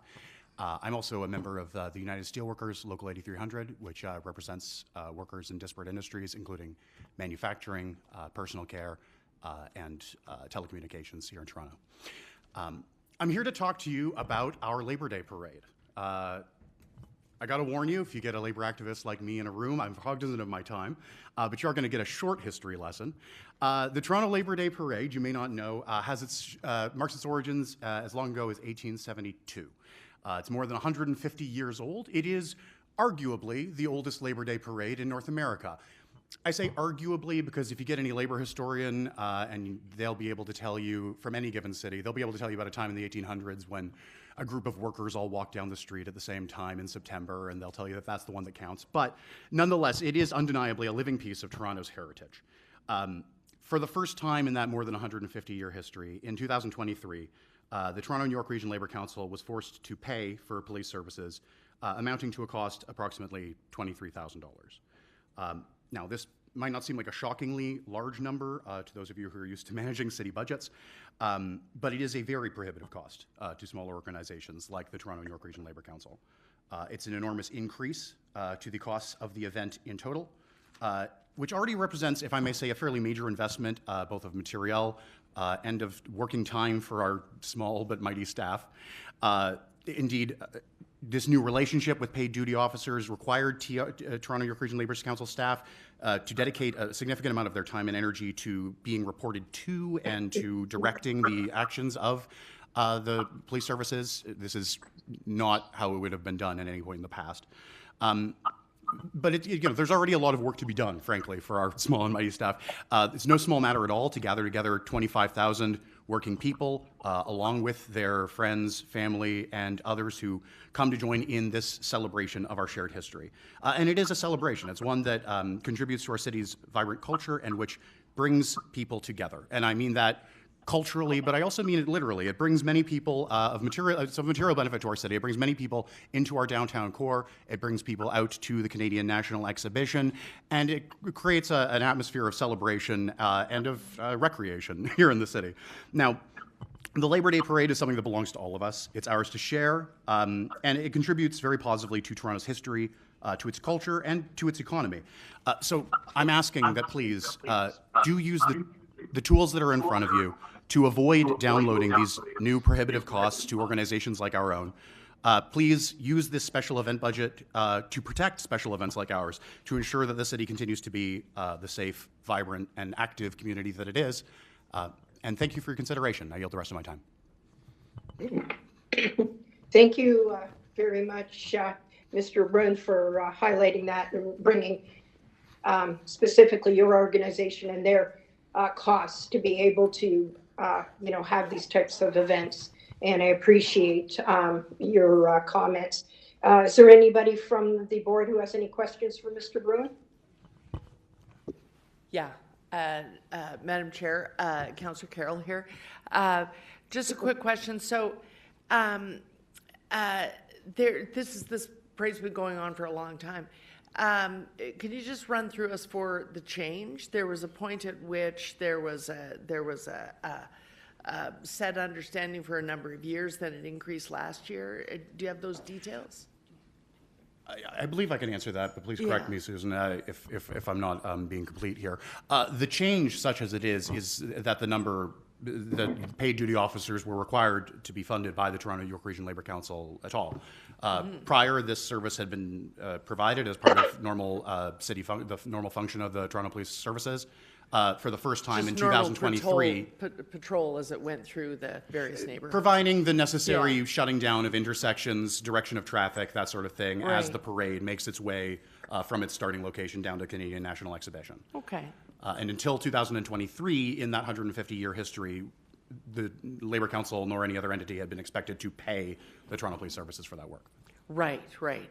And in terms of saying, okay, go to your affiliates and have them pay, they have certain expenditures already that day, do they not? Oh, absolutely. I know when I go, there's T-shirts and things being provided and floats being they have expenses. As I say, I'm here as a representative of the Toronto York Region Labour Council, but I'm also a member of one of the affiliate unions, and each of those provide their own floats, T-shirts, material, people, and not in small numbers, who provide both the marchers and the parade, but also marshals. There's already a lot of organizational work that goes into putting on the parade, and a lot of material and financial investment by each of these organizations. The additional cost of $23,000, especially occurring abruptly for the first time like that, I mean, it greatly increases that cost. And frankly, these are already our members' dues, which we have a sacred responsibility to be holding in confidence.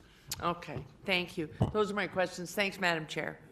Yes, and if there aren't any more questions, I really appreciate, Mr. Brun, that you came and you actually gave us this update and how these costs actually impact your organization. So thank you. Thank you. Thank you. The next individual, I believe, is online. It's Gurnishan Singh.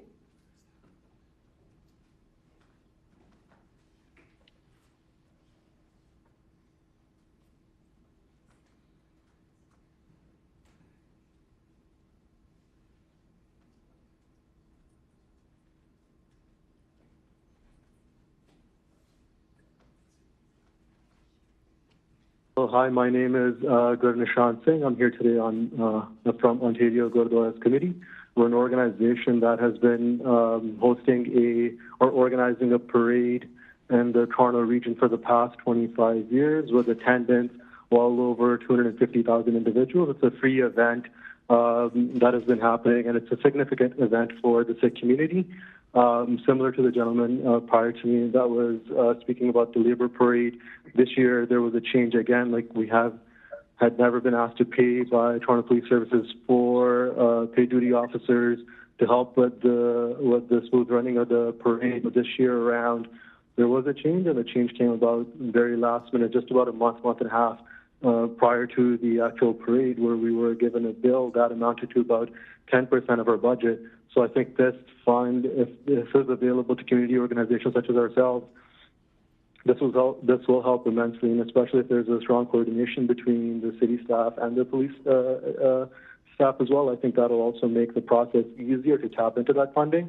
But this year around, we were able to come to a solution working with the police and the city staff, but it was quite a bit of runaround going between both the departments and trying to figure out where the gaps were in information or what we could do to actually get assistance with the cost. We are a charitable organization and we don't rely on any sponsorships. We do just rely on donations from members of the community, and they're very small donations, and we try to take all the money and put it towards this large event for the community. And given the large attendance, it's a big economic event for the city as well. And we also make some of the largest donations to food banks after the program as well, and within the city of Toronto. So it's a significant event, and this would significantly help the community at large as well. Thank you, Mr. Singh. Before I ask for questions, I just want to thank you and also Mr. Brun for actually, telling us a little bit more about your organizations and what you do in the community and just your experience as it relates to costing. Does anyone have any questions of Mr. Singh as it relates to his deputation?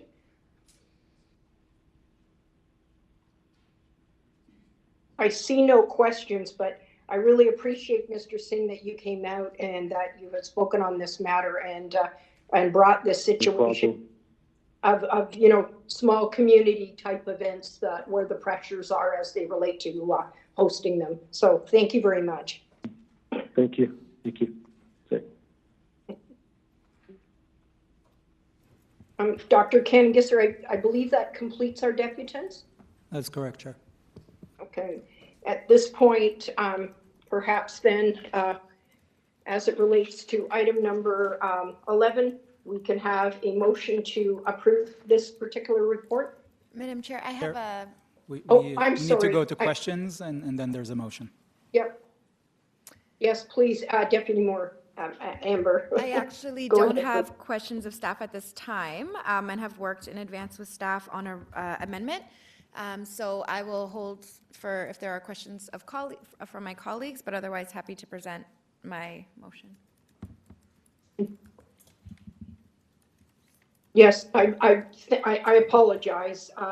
It's been hectic. Deputy Mayor Morley, if we could bring up your motion, just for everyone. This was a motion that Deputy Mayor brought just in the recent past, and we've worked with Deputy Mayor Morley on some amendments, but perhaps if you want to, Deputy Mayor Morley, just introduce it. Yeah, thank you, Madam Chair, through you. I also just want to preface the motion with thanks for the deputants for joining us here today and for the great work that they do to bring our community and our city together in different ways. So part of this motion is a recommendation to ensure that the Chief to work with our General Manager at Economic Development and Culture in order to leverage a very intentional line item in our most recent budget process, which is $10 million in funds available specifically for major special events in our Major Special Events Reserve Fund. So we appreciate that there has been some challenges today, and we've heard about that from the deputants, but our intention here is to ensure we're working through that and making sure that these funds are available to support the ongoing good work of leaders and organizers in our communities. So that's part of the motion here. Otherwise, there's just some updates to ensure that the recommendations in the report are reflective of the sentiments in the initial motions that came forward to city through City Council. So you'll see there the language in red essentially are the additions to the original language, and it's just some pieces providing some more specific deliverables, including timelines and including things like, again, just aligning it more specifically with the motions that were passed at council. So I'm hopeful my colleagues will have already taken a peek at that and look to them for support on strengthening the language here. Thank you so much. Happy to answer any questions. And I'll second the motion. Thanks, Lily. Thank you. And Deputy Morley, I just want to thank you because I know some of our initial concerns were timelines because they were initially some report backs in July. So really appreciate working with you and kind of working with some of the amendments that make these report backs more workable. So thank you.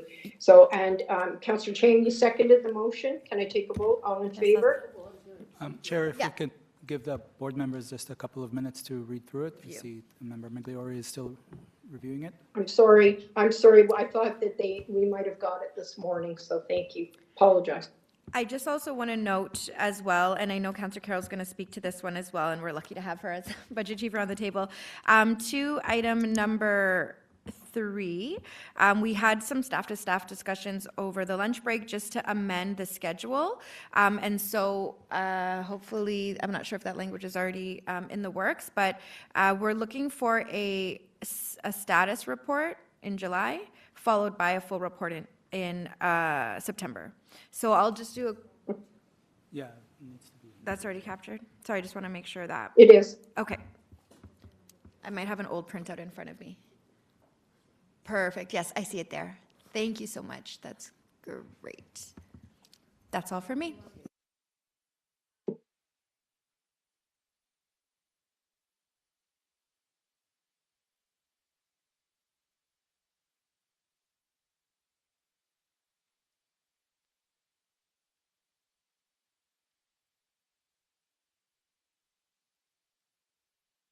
Councillor Carroll?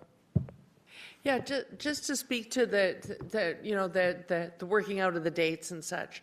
What isn't out there yet, because it's still being finalized, is the fact that there is an effort being made to meet the community request that we try and move the budget forward a little.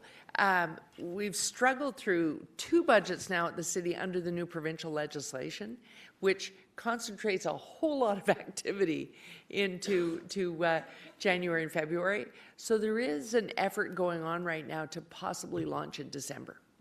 And so that's why we're hoping that this work at the police board can inform the police budget submission a little earlier in the year. And since it was moved at budget time, so it's stuff that you saw coming. But just so that people know, it's not that we're ignoring the amount of work that's going to need to be done, but we're all trying to sort of collapse it into a place. Then I think we'll be in a place where we can all be really accountable to the community, because if we can say to people, here's the launch, now you have the holidays. If you want to spend your holidays reading a budget document, and some of us are sadly happy to do that. But if the public wanted to, they can, if we can get to that schedule and then still accommodate the province's requirement that we adopt a full budget by the end of February. All of the municipalities are having that crunch. So if this can be met without, slipping past September, I think it really will be able to inform the deliberations in a healthier way than has been the case up until now. Those are my comments. Thanks. Thanks, Madam Chair. Thank you, Councillor Carroll, for just giving us some extra explanation as it relates to this motion. Thank you. Chair, I think the chief would like to say a few words. I just through you, Chair, Councillor, I think, you've heard me say it before. I welcome this opportunity for a multi-year hiring plan that is sustainable. We understand, we understand the city and the way things operate and the need for us to provide a plan and a roadmap, and we welcome the opportunity to do so over many years, given the magnitude of impact that this organization has on the well-being of the city and the economic capacity of the city to succeed when the city is safe and sound. And I do appreciate the opportunity for 2 dates. There is some analytics and work ongoing that will inform the final product in September that may not be available in July. So I appreciate the opportunity for an interim and then a final stage. And we will make sure that our report is detailed in July and indicative of what else is to come that perhaps is beyond our control, and we'll be very clear and transparent about that. Thank you. Thank you, Chief. Was there anyone else who wished to make a comment or? No, Chair, I think we're ready for a vote. Okay, thank you. May I please, I believe the motion was the firsted by Deputy Mayor Morley. And do I have a seconder? I'll Councillor second Carroll. it. Oh. Thank you. All in favor? Seeing nobody opposed, item number 11 has been approved. So we now move on to item number 12, which is the budget variance report. And we do have a number of deputations, starting with Thoby King, who I believe is there in person.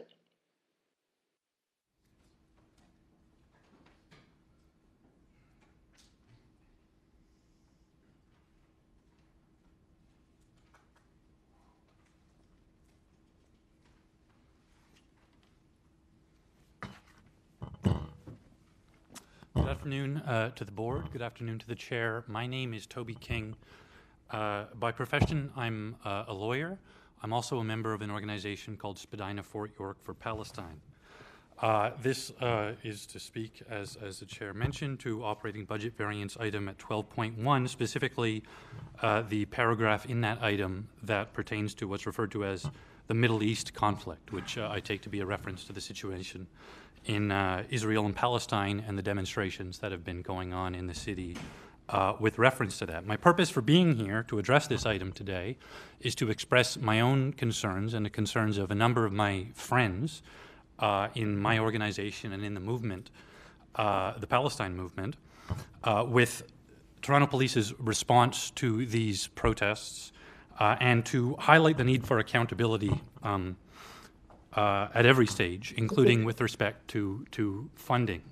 Now, as a lawyer, a large part of my practice involves the police misconduct regime under what was the OIPRD and now called the Law Enforcement Complaints Agency.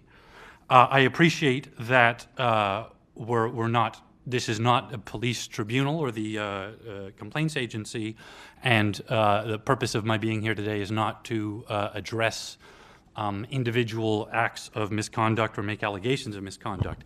Nevertheless, I do want to emphasize that accountability needs to be a consideration at every part of the process, including with respect to funding. And with that principle in mind, I think it's important for the board to be cognizant not just to the immense financial cost of the Toronto Police's response to these demonstrations, but also how these resources are being deployed, the tactics that are being used on the ground, and the impact that these acts are having on the community. Now, I've been at nearly every major Palestine demonstration in Toronto in the last 7 months or so, many of the smaller ones.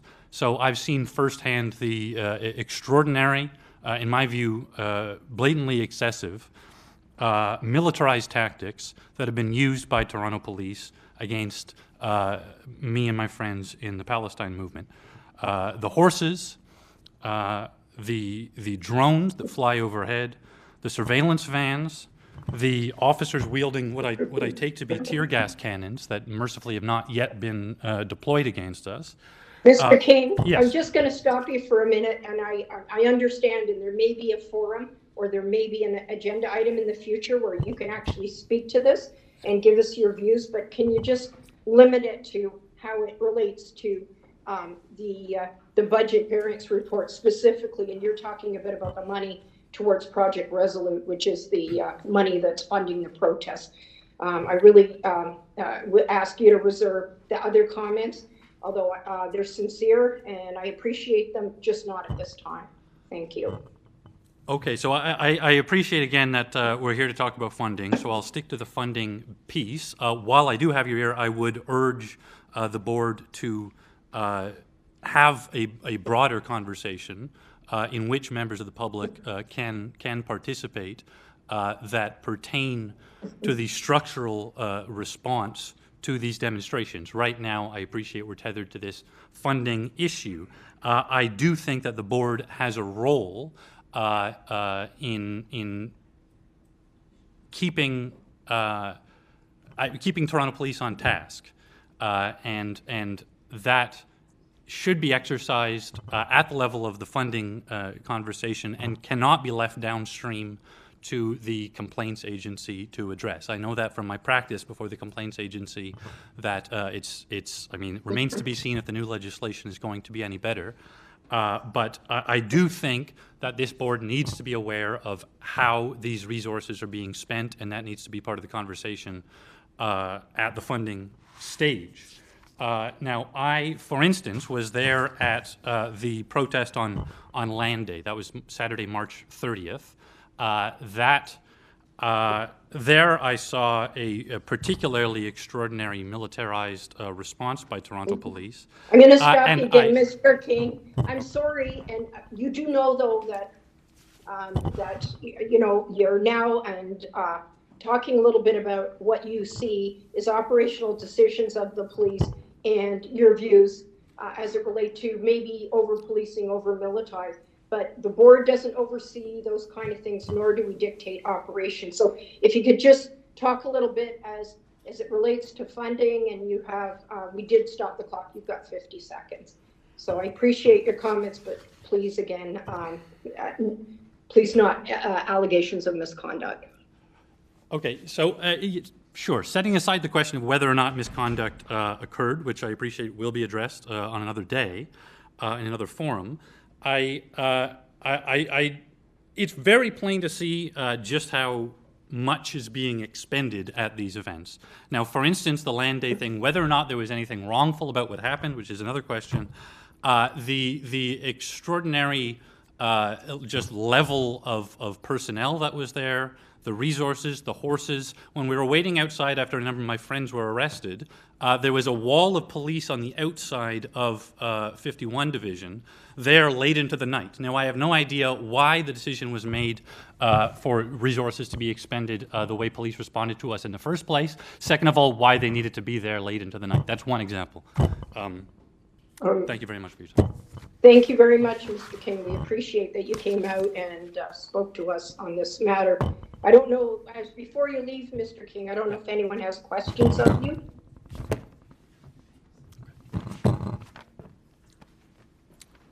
Dr. Kangas, no, it appears not. Or did Councillor Carroll have a question? No questions. Okay, thank you. I just didn't want to miss any questions. The next deputant is Lubaba Gema, and I understand that person's appearing virtually.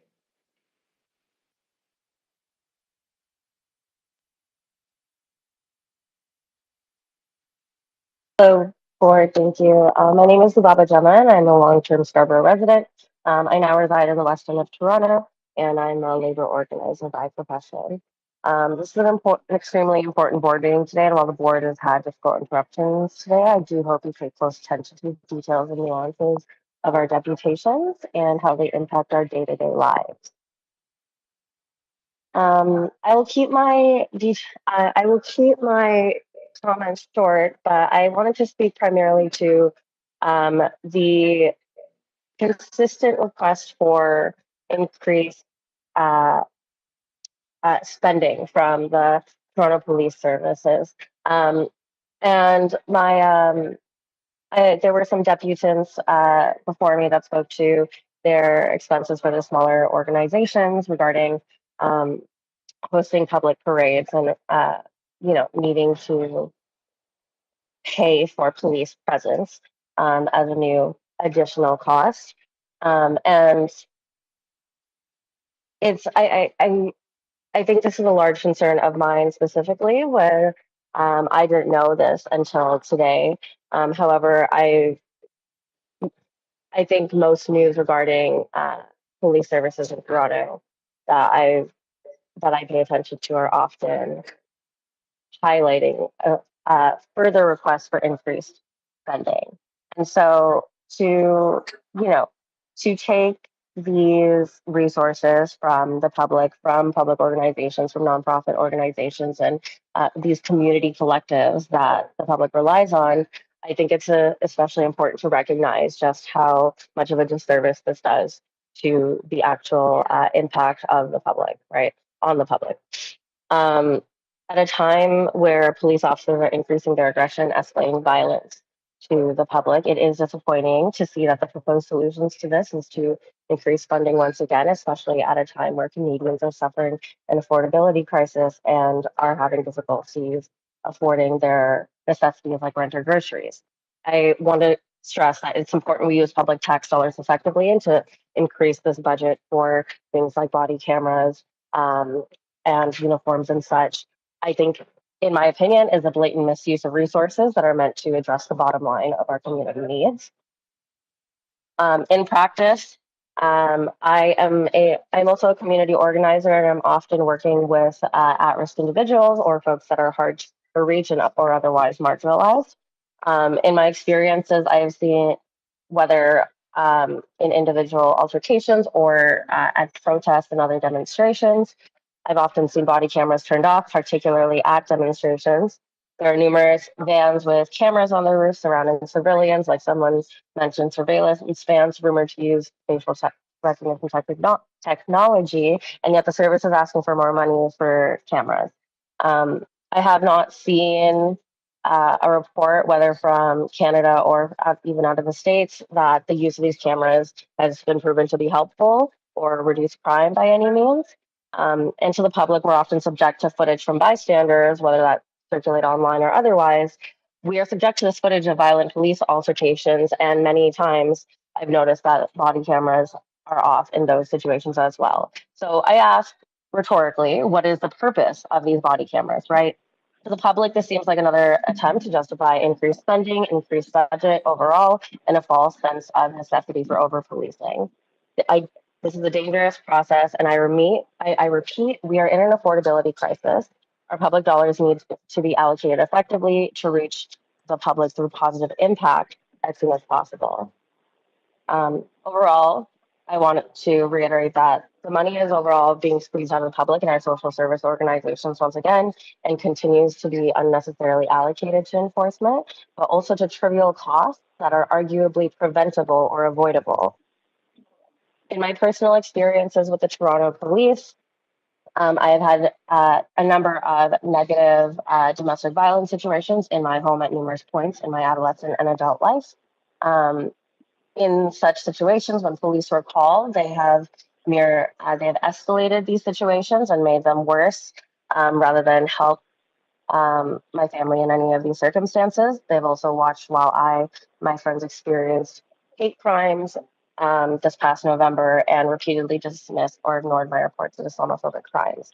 I think rather than focusing on further increases of public tax dollars for these trivial costs that we are talking about today, it's important that we reallocate such, or that Your we time is reserve. up now, Ms. Gemma.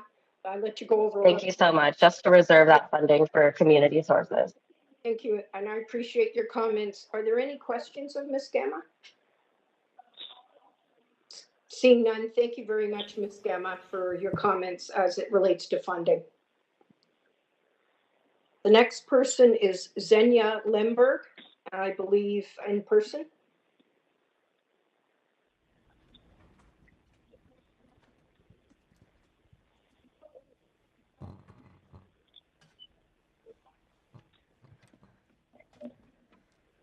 Hello, everyone. My name is Xenia Lemberg.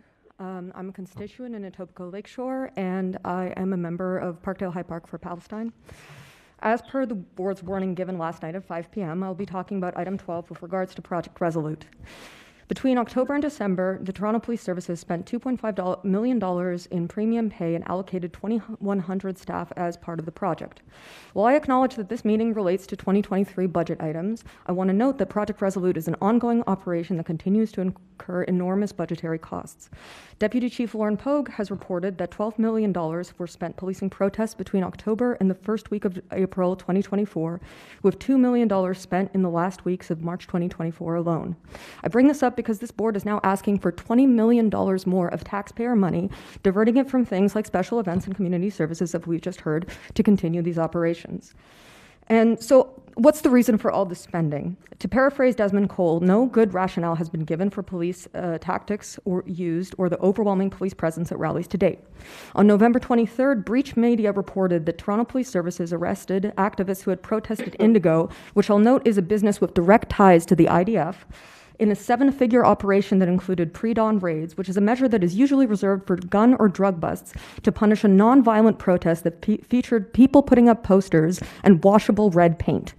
On December 10th, an officer knelt on the neck of a protester at a peaceful 500-person rally. And with measures including 14,000 proactive visits and the extension of massive resources, including special units, it's no surprise why the 2023 budget variance is so high. The overreach of this project, both fiscal and carceral, continues today.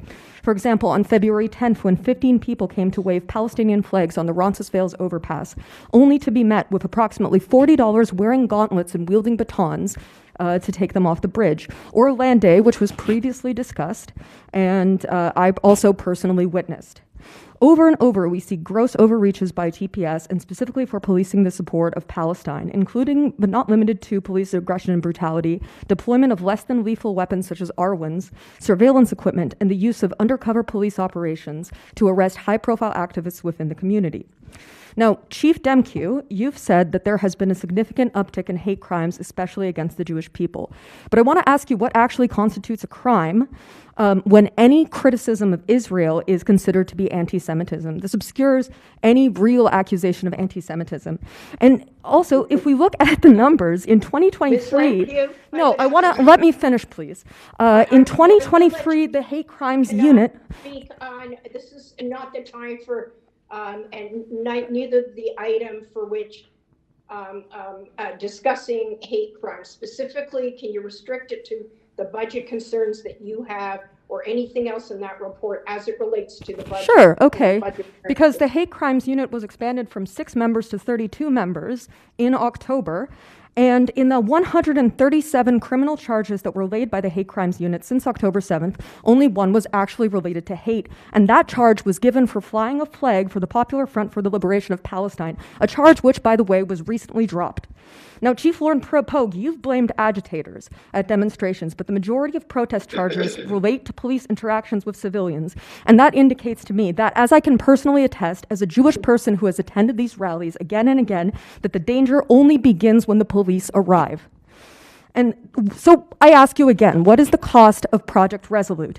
This extends far beyond than just TPS's operational funds. This is an enormous cost of the taxpayer that is spent on riot police instead of community services that the city desperately needs. And they create an environment that threatens free speech, encourages racism and violence against Palestinians, and distracts us from the real issues, which is ending Canada's complicity in an ongoing genocide in Palestine. Now, it makes no one safer. Stop now. This is not a political speech. I appreciate you have restricted a number of your comments to the budget and spending and your opinions as they relate to that, and I really appreciate that. So you have 1:24, and please, this is not about dialoguing about what police operations and how the police monitor protests. The board doesn't have any jurisdiction over that. Well, monitoring the police monitoring the protests with respect, Madam Chair, costs money. But I will wrap up. I just want to say that if we are going to say that we are spending all this money for the safety of the Jewish people, that it makes absolutely no one safer, and not Jewish people even, to conflate all criticism of Israel with hate speech. It makes no one safer to use police violence and police units like this. And I urge this board to rescind this project entirely, and now, and not after someone inevitably gets killed by a cop with riot gear or a mounted police unit. We do not, us on the ground, your constituents, we do not have time to wait until next month or next year or next election cycle. And more importantly, neither do Palestinians in Gaza. Free Palestine. I yield my time. Any questions? Seeing no questions, thank you. I really appreciate Ms. Lemberg, you came here and spoke in person. Thank you. The next deputant is Howard Morton, and I understand Mr. Morton is virtual. Good day, Madam Chair and members of the board. I'm here on behalf of the Law Union of Ontario. We have filed a deputation in writing, and it's been endorsed by several of the organizations involved in the pro-Palestinian movement. Our submission is directly related to the budget variance requested in 12.1, and like my predecessor deputant, it relates to the $2.5 million for overtime, sometimes called premium pay. I'm going to try and make submissions to you as to why most, if not all of this is a waste of money. The core of our concern is Procedure 11-04 of the Toronto Police Service published on their website. I've attached a copy of that to our written submission, and there are three major concerns with that procedure, which is the procedure followed by the police in policing these protests. The first concern relates to one simple sentence in a 2.5-page document, and if you look at it, you'll see the sentence is, citizens have the legal right to demonstrate peacefully. There is no other reference whatsoever in the 42-year-old Charter of Rights and Freedoms in Canada. No reference whatsoever. It also speaks to a legal right to citizens. Again, 42 years later, the case law was very early on this. The Charter of Rights and Freedoms applies to anyone in Canada. And how the authors of this procedure and those who train and teach officers concerning it could believe that it only applies to citizens is indicative of the failure to understand the meaning of the Charter. The third concern we have relates to the heading governing authorities. You'll see a reference to the Criminal Code and 3 provincial statutes. Again, no reference whatsoever to the Charter of Rights and no reference to the former Police Services Act and the new Police Service Act, which makes it clear in principle too that the Charter of Rights and Freedoms is absolutely critical to policing in this province. The purpose of this 11-4 is obviously a teaching mechanism. It's used for training officers, briefing officers going to protests. And it's clear from reading this that the authors, the teachers, and the trainers, and therefore the officers, have absolutely no understanding of what is the supreme law of Canada. And we urge you to direct the Chief of Police that this particular order be rewritten. We believe that this misunderstanding about the law has led to excessive police force. I'm not going to get into what's been said or seen or heard, but the police tactics in policing, including too many officers, the uses of horses and drones, and particularly the Mr. Morton, can I just tell to stick to the report and the financial implications on the various things on the operating budget that they go through in the summary? I wonder if you could just direct your comment.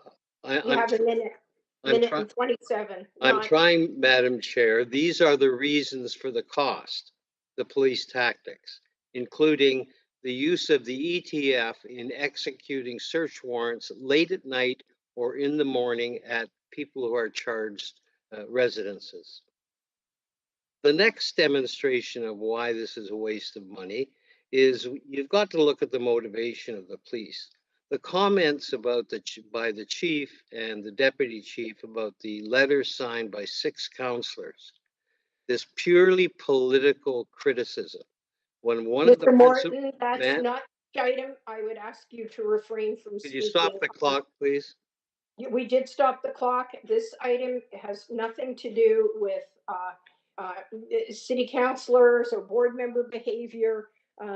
So please restrict again. You've only got 50 seconds. And I understand. I'm not suggesting that. This is why they need the variance, though. These are purely political statements by police officers. It's a principle of our military and police that they not engage in political discussion.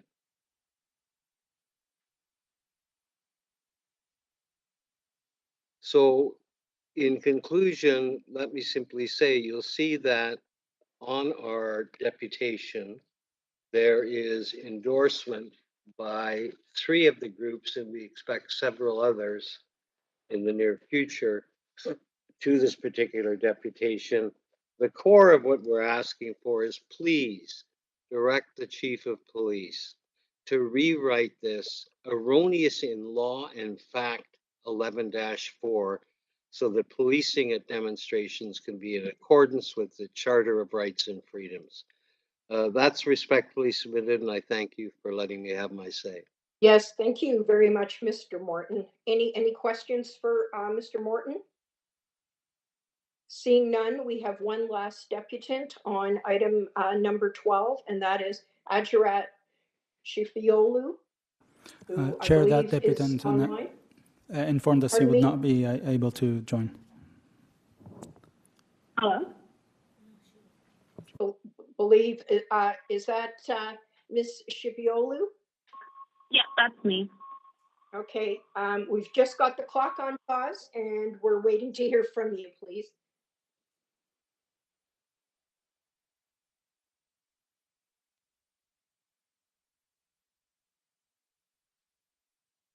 Azrat, go ahead when you're ready.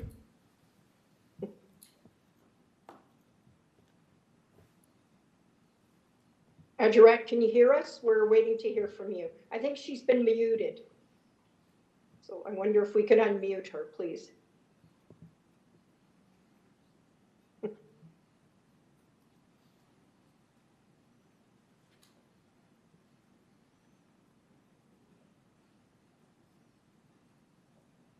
Dr. Kennegisser, she can't speak because she's muted, I believe. Adjournment, can you hear us? Are you ready to speak now?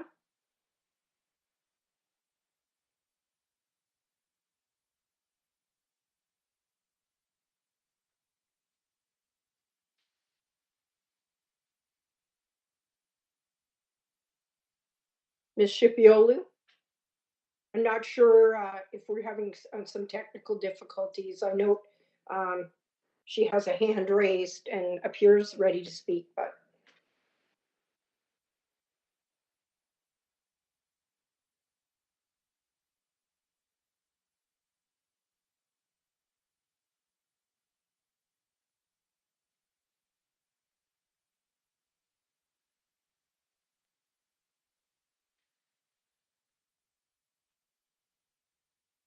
Ms. Shipiolu, can you hear us? I'm wondering whether at this time we can actually have questions at this point.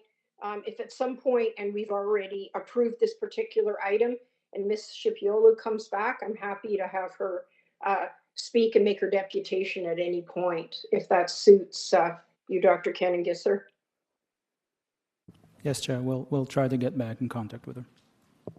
Okay, thank you. So on item number 12.1 right through 12.4, are there any questions? Seeing none. Councillor Carroll. Oh, thank you, Councillor Carroll. It's hard for me just to see, but thank you. Sorry. Please go ahead. No, I was a little late off the mark there because I was looking up something else. Yeah, just with respect to the item, I was looking at the premium pay line, and amazingly, the global variance seems to have corrected on this. But what I'm wondering is what it tells us for next year. I know there are going to be some new hires, so that'll affect. There's the standing premium amount, but I'm wondering if we're assuming the right amount off the mark, because in the comments it's annually the premium pay budget is underfunded annually. So what that brings into question is I know there are some unpredictables, but for the initial amount, the sort of standard premium pay that's built in, are we assuming the right amount, or are you looking at it over a 5-year period to make sure you're getting that assumption right? So through your chair, the premium pay budget is the first line often that ends up getting cut to make the budget. This was a source of discussion at the board meeting when they were contemplating what the right number should be. It's in part why the special events reserve was set to help alleviate some degree of pressure. What you'll find in the first quarter variance, which will come, I believe, in June, is that we always have a $15 to $30 million pressure. Historically, it was 15, it's now 30. Through staffing up, there's certainly a portion of the callbacks that might get alleviated, but our total premium pay amount, maybe 25% of that has to do with extending shifts because of short staffing and things like that. The other piece of it, though, is court time, which can't be helped, and other pieces. Those are what I mean by the baked-in pieces. So there's a small piece that certainly we have some heightened awareness to certainly manage and be proactive about, but we continue, that line continues to be underfunded even for 2024 and historically, and so you will see that is part of the management decision making we make around staffing and stuff, just to be able to make our budget. Yeah, so maybe even, I mean, the first quarter will be coming soon, but maybe by second quarter we could look at, are we getting the first amount right, so that we get back into the range of its 15 to 20 million over, not 30 over, and growing. Yeah, and a big, a smaller contributor is, I know we've talked about Project Resolute. What you don't see in those costs are, because we moved on-duty people to address that, what you don't see necessarily is the indirect premium pay that's now sitting in various units to have dealt with reallocation of resources for emerging priorities, but certainly heading into the budget, we always look to recalibrate that number so that we have a reasonable pressure. Okay, thank you. I'll watch for that. Thank you. And I think that was my only. Oh, there was just one other one, which was their because it usually a lot of times you see this underspent, but we see an overspend in medical and dental. Is that something that's being examined to make sure that we're right-sizing that assumption? Because usually you see that you put in total qualifications, so it always comes in underspent, which gives you something to use when you have a variance. So but I see that it's over. We are on balance underspent by about 4 million, but we assess that number around OMERS and sick pay and medical. We assess that every year. We look at what our Green Shield claims are. We look at how we're staffing up, and so often you will not see a heavy kind of variance in that number. That's pretty good. Yeah, usually. I just wondered if it, because sometimes you also see a demographic shift. So you suddenly have younger officers with younger families and lots of dental. Yeah. So we always look at that. Green Shield posts a schedule of what they're anticipating the next year, and we work with our city partners just to make sure our assumptions we're using the same methodology. Okay, thank you. Keep an eye out. Thank you. Thanks. Those are my questions. Thanks, Madam Chair. Yes, thank you so much, Councillor Carol, and also Deputy Delawa. I think we might have Ms. Shipiola back on the Ryan Adjurat. We have some technical difficulties. Are you ready to speak? Chair, I think the chief would like to just. I just wanted to. I apologize. No trouble through you, Chair. I just wanted to pick up on one of the first part of the discussion, Councillor, that you just had. And it really speaks to the pressure that we feel due to the uniqueness of a city of our scope and scale in this country. And I'd be remiss if I didn't flag that the motion earlier that talks about other levels of government is particularly important when we look at these line items. We have Canada's baseball team, we have Canada's basketball team, we have an iconic hockey team, and we have geopolitical events around the world that routinely impact operations here. And I think it really speaks to, as the provincial capital and as Canada's largest city, the unique position we are in and why other levels of government providing some assistance and support where it's relevant, given the unique nature of our city, is particularly important when we look at what the variance reports tell us. Thank you, Chief. Appreciate that. And Ms. Shipiola, are you ready to speak?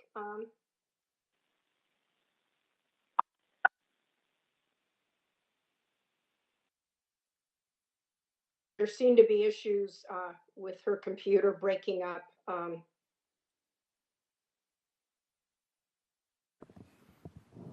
Hi, can you hear me? Yes, we can. Thank you. Please go ahead, Ms. Great. Thank you for your patience, everybody. So sorry about that. Not sure why that happened. I just wanted to say thank you for the the time to speak, members of the committee and those who are in attendance today. My name is Adjournment Chappelle. I live in the University of Rosedale constituency. And the reason I wanted to speak today was to address agenda item number 4 regarding the budget variance, which kind of discussed protests, particularly focusing on the reallocation of resources aimed at safeguarding the safety of Toronto members. And though I acknowledge the intention behind this reallocation, I feel it's important to express kind of my concern regarding the necessity of this and its implications. As somebody who's actively participated in these protests, I felt really privileged to be able to experience the solidarity and the diversity in our community firsthand, walking alongside individuals from various backgrounds, racially, religiously, and diverse in so many ways. I've gotten a chance to see a lot of passion, joy, and a profound sense of purpose, actually, that permeates these gatherings. And I find that these moments of collective action isn't only about voicing grievances about the ongoing genocide, but also really about fostering connection, understanding, and reflection on the issues that unite us. Yes, Ms. Shapiro, could I just ask you, I appreciate all your comments, but could you keep them restricted to the budget and the report you have in front of you and what concerns? Yeah, absolutely. Absolutely. Otherwise, you're using up the time, and that is not necessarily. For sure. Thank you. My concern is really with the excessive police presence I find at these peaceful assemblies. I remember along Dundas Street, an instance that stands out to me where instead of feeling safe and secure, I was kind of overcome with a lot of anxiety and anxious feelings because of the heavy police presence. And just felt quite a juxtaposition of these armed officers and their citizens simply exercising their rights to protest. And I found that quite unsettling. And I don't think I'm the only one that feels that way. Not only personally have I witnessed, but I've also heard accounts of unnecessary aggression from law enforcement, including things like an individual I saw their bike get kicked over by a uniformed officer. Okay, and, I think about Shapiro, we're not talking about officer misconduct. There are other forums and maybe at another time. So can you talk specifically to any part of that report as it relates to the particular spending or the variances? Yeah. So I guess my main thing that I'd like to speak to is it seems like the justification for the variance is the need for increased police presence at these gatherings. So I don't feel that there is a need for increased presence at the gatherings. I feel that if the purpose of Project Resolute was to make me feel safe at these times, I don't feel safe.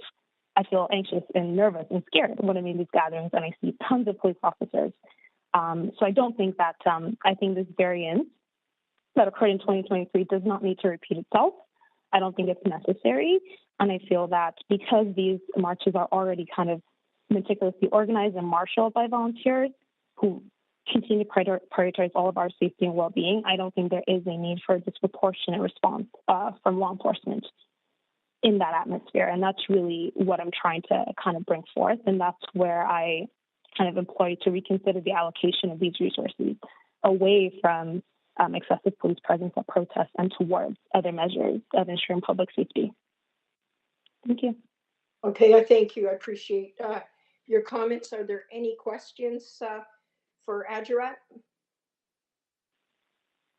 Seeing none, thank you. I believe that that's our last deputant. And this time, as it relates to Section 12.1 right through point 4, subject to any questions, perhaps I can have a motion to approve. Member Nick McGleary, and seconded by Nadine Spencer. Thank you. All in favor? Thank you. Seeing none opposed, item 12 is approved. Moving on to item number 13, the Chief's administrative investigation reports. We have one written deputation by Nicole Carrata. I'd like her to thank for, again, her thoughtful deputation. And Mr. Langenfeld, you wish to speak, and we're ready to hear you.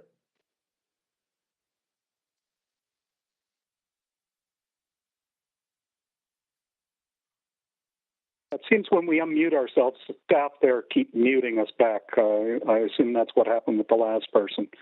Looking here at item 13.1, I noticed that it mentions having the officer having stopped his cruiser, partially blocking the front of the vehicle.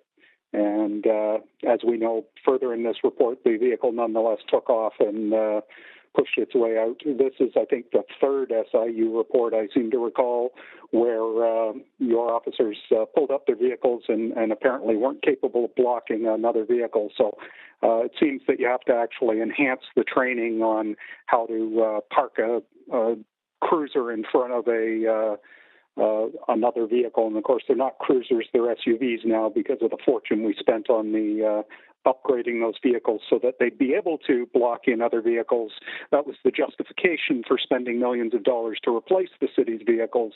And yet your officers apparently can't park them in order to be able to block the officers. So we end up with accidents and injuries and head-on collisions because of that.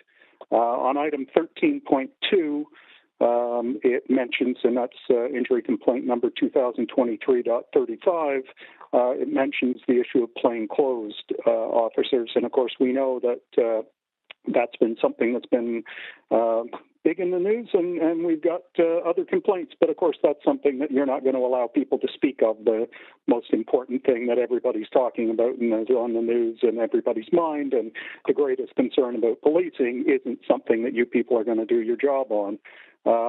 Going back to 1998, even Hollywood seemed to be able to figure out how to put on a costume to identify law enforcement officers. In the case of the movie U.S. Marshals from 1998 with Tommy Lee Jones, right in the opening scene there, they've got where they had Velcro name plates on all these officers so that they could ID them and so that the public would know that they weren't being violently attacked by a gang of the thugs chasing them down and pounding on their vehicle windows, that in fact they were law enforcement officers, and then people would of course know how to deal with them.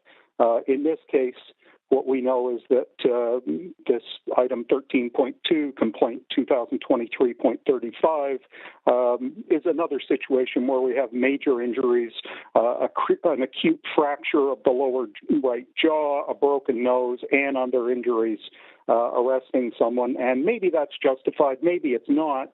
And, in all these situations, especially with plainclothes police officers, we know we've spent, $50 million was the contract we just spent for, signed last year for video cameras. Well, might I suggest everybody carries a cell phone. Everybody in that room has a smartphone with a camera. It's easy enough to put a phone in your pocket and have the camera record something. So until we get the 6 to 9 months from now, when one of the two reports that the chief's going to now do on this investigation into the latest criminality of police officers, maybe you could instruct your officers to take out their cell phones and turn the camera on and stick it in their pocket, so that we'd be able to figure out why people are getting violently injured in takedowns. Maybe it's justified. I know in many cases it is, but we also know in many cases it isn't. And that's what we need to know, and we'd like to find out. We know that sometimes the video shows us what the officers don't testify honestly about. And meanwhile, Chair Morgan, you've mentioned many times here now today, as you've cut people off, you've said, oh, well, they can speak about these issues when you bring them up.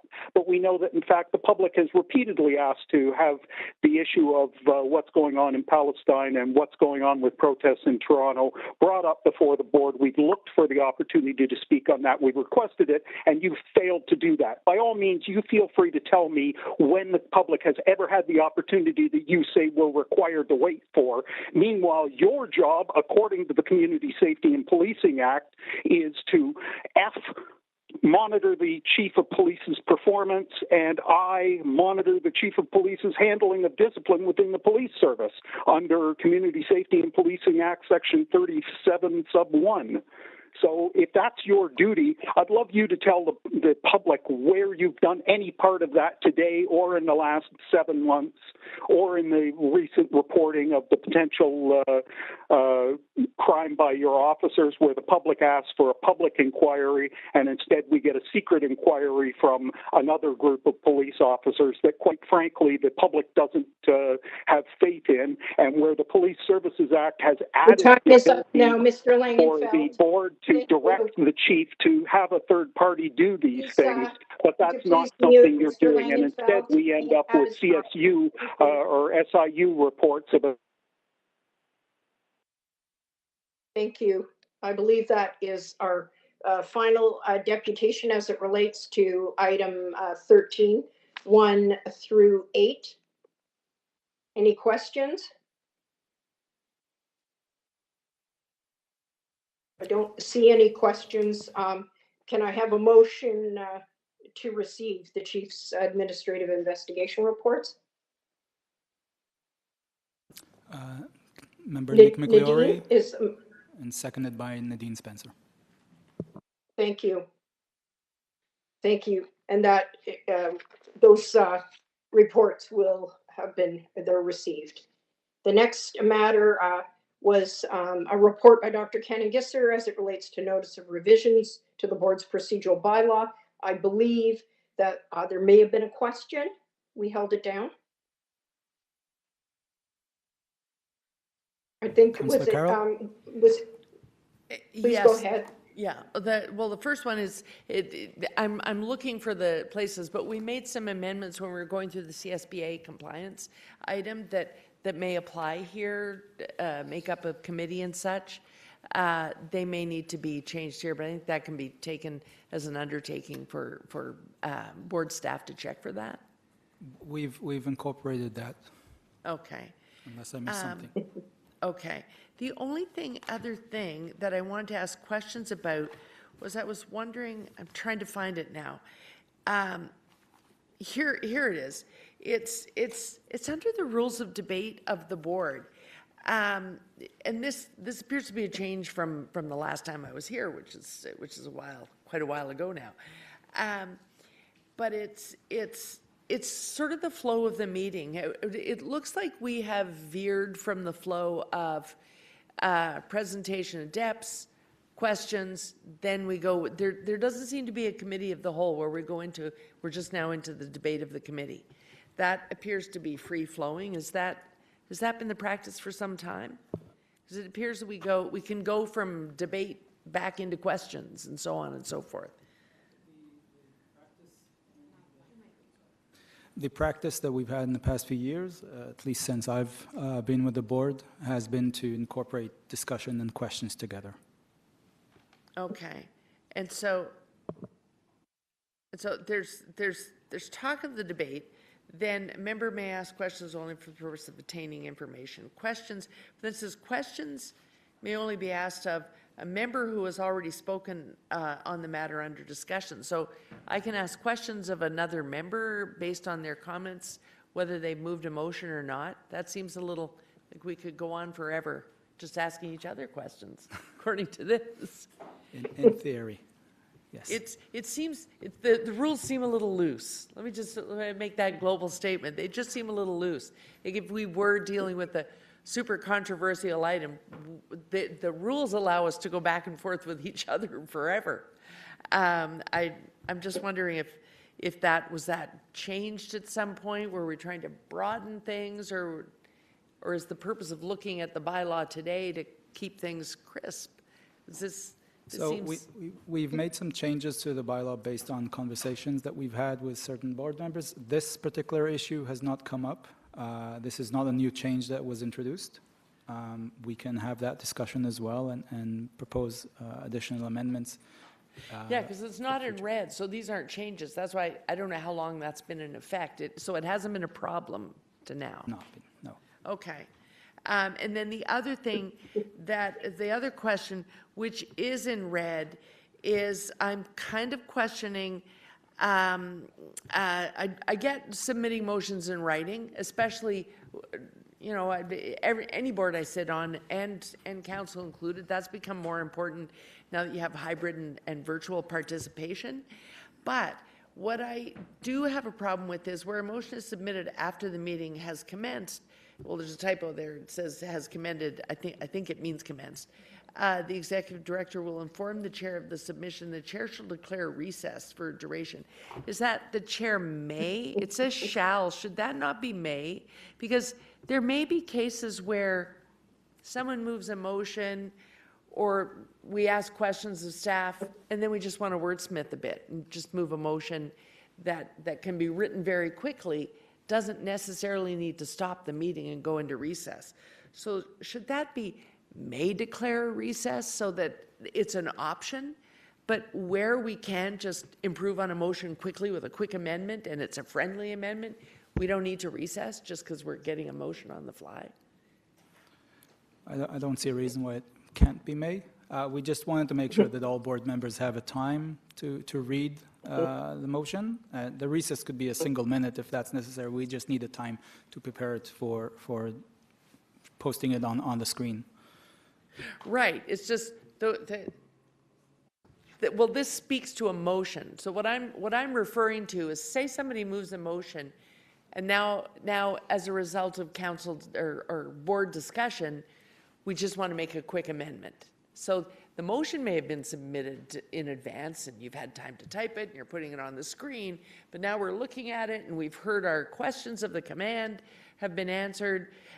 We just want to amend it. That amendment is coming now in the middle of the meeting. Surely we don't always have to stop the meeting for that. Technically an amendment is a motion, but you don't need to stop the meeting necessarily and mandatorily. Carol, if I may, we exactly do that for that very good reason, as you were saying, that I don't, and I understand your distinction in the language, and it's a very good one.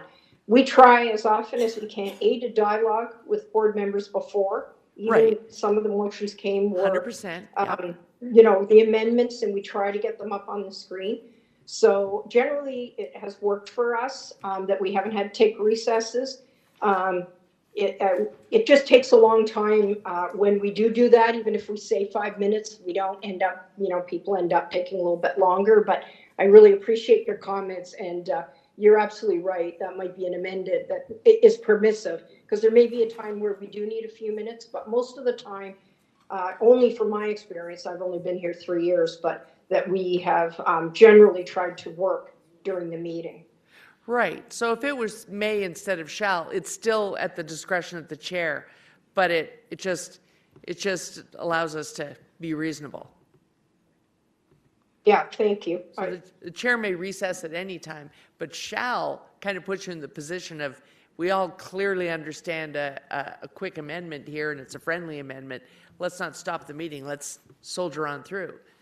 So if it's may, that allows you to do that also. But it would still be at the discretion of the chair. That's the purpose of this clause. Yeah. Thank you. Yeah. Okay. Great. Thank you. Any more questions? Otherwise, I would ask for a motion to receive item number 14, Deputy please. Mayor Morley? So I was just going to say, is that a good example of an amendment on the fly? That sounds friendly, quick language change that we can update and approve as amended? I can say what we were envisioning is more of a full motion from scratch rather than wordsmithing an existing one. So we can make that adjustment. I think that would not be an issue. Excellent. Wonderful. Okay. Great. Let's do it. Thank you. May I have a motion to receive, please? Deputy Morley and the Councillor Cheng. Thank you. All in favor? See everyone putting their hands up, and we will receive item number 14. The last item on the public agenda is a request for a review of a service complaint investigation of professional standards. We only had one written deputation that was from Nicole Corrado. and we thank her for providing that. It's in with the materials. Just want to have a little addendum before I move to ask if there are any questions. The requester in this matter was provided with a copy of this particular report and was offered an opportunity to speak on this item. The requester did decline to speak on the item, but I wanted the board to be aware that that was the situation, that was an invitation if the requester wanted to make any comments. Are there any questions? It appears none. So at this time, I would make a motion, ask for a motion so that we could approve item number 15, please.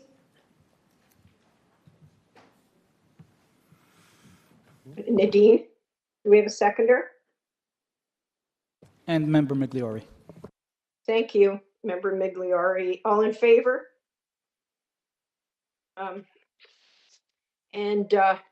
I would also like to move the following motion. The regulations have changed somewhat about the adjournment process when we are about to adjourn to go into the confidential meeting. So I would like to move the following motion, that the Toronto Police Service Board adjourn the public portion of its meeting to move now in camera to discuss the following subject matters in accordance with Section 44, Subsection 2 of the Community Safety and Policing Act 2019. Number one, the chief's verbal updates and confidential operational matters. Number two, human resources matters. Number three, investigative matters. Number four, labor relations matters. And number five, board updates as they relate to instructions on negotiations, financial information, and legal advice. May I have a motion to move now to adjourn to the confidential meeting where I've outlined the agenda?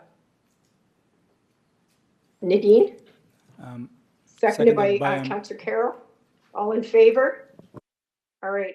At this point, I will adjourn to go back upstairs to have the confidential portion. Why don't we take like 10 minutes and we'll see you all in 10 minutes. Thank you. Thank you, Chair.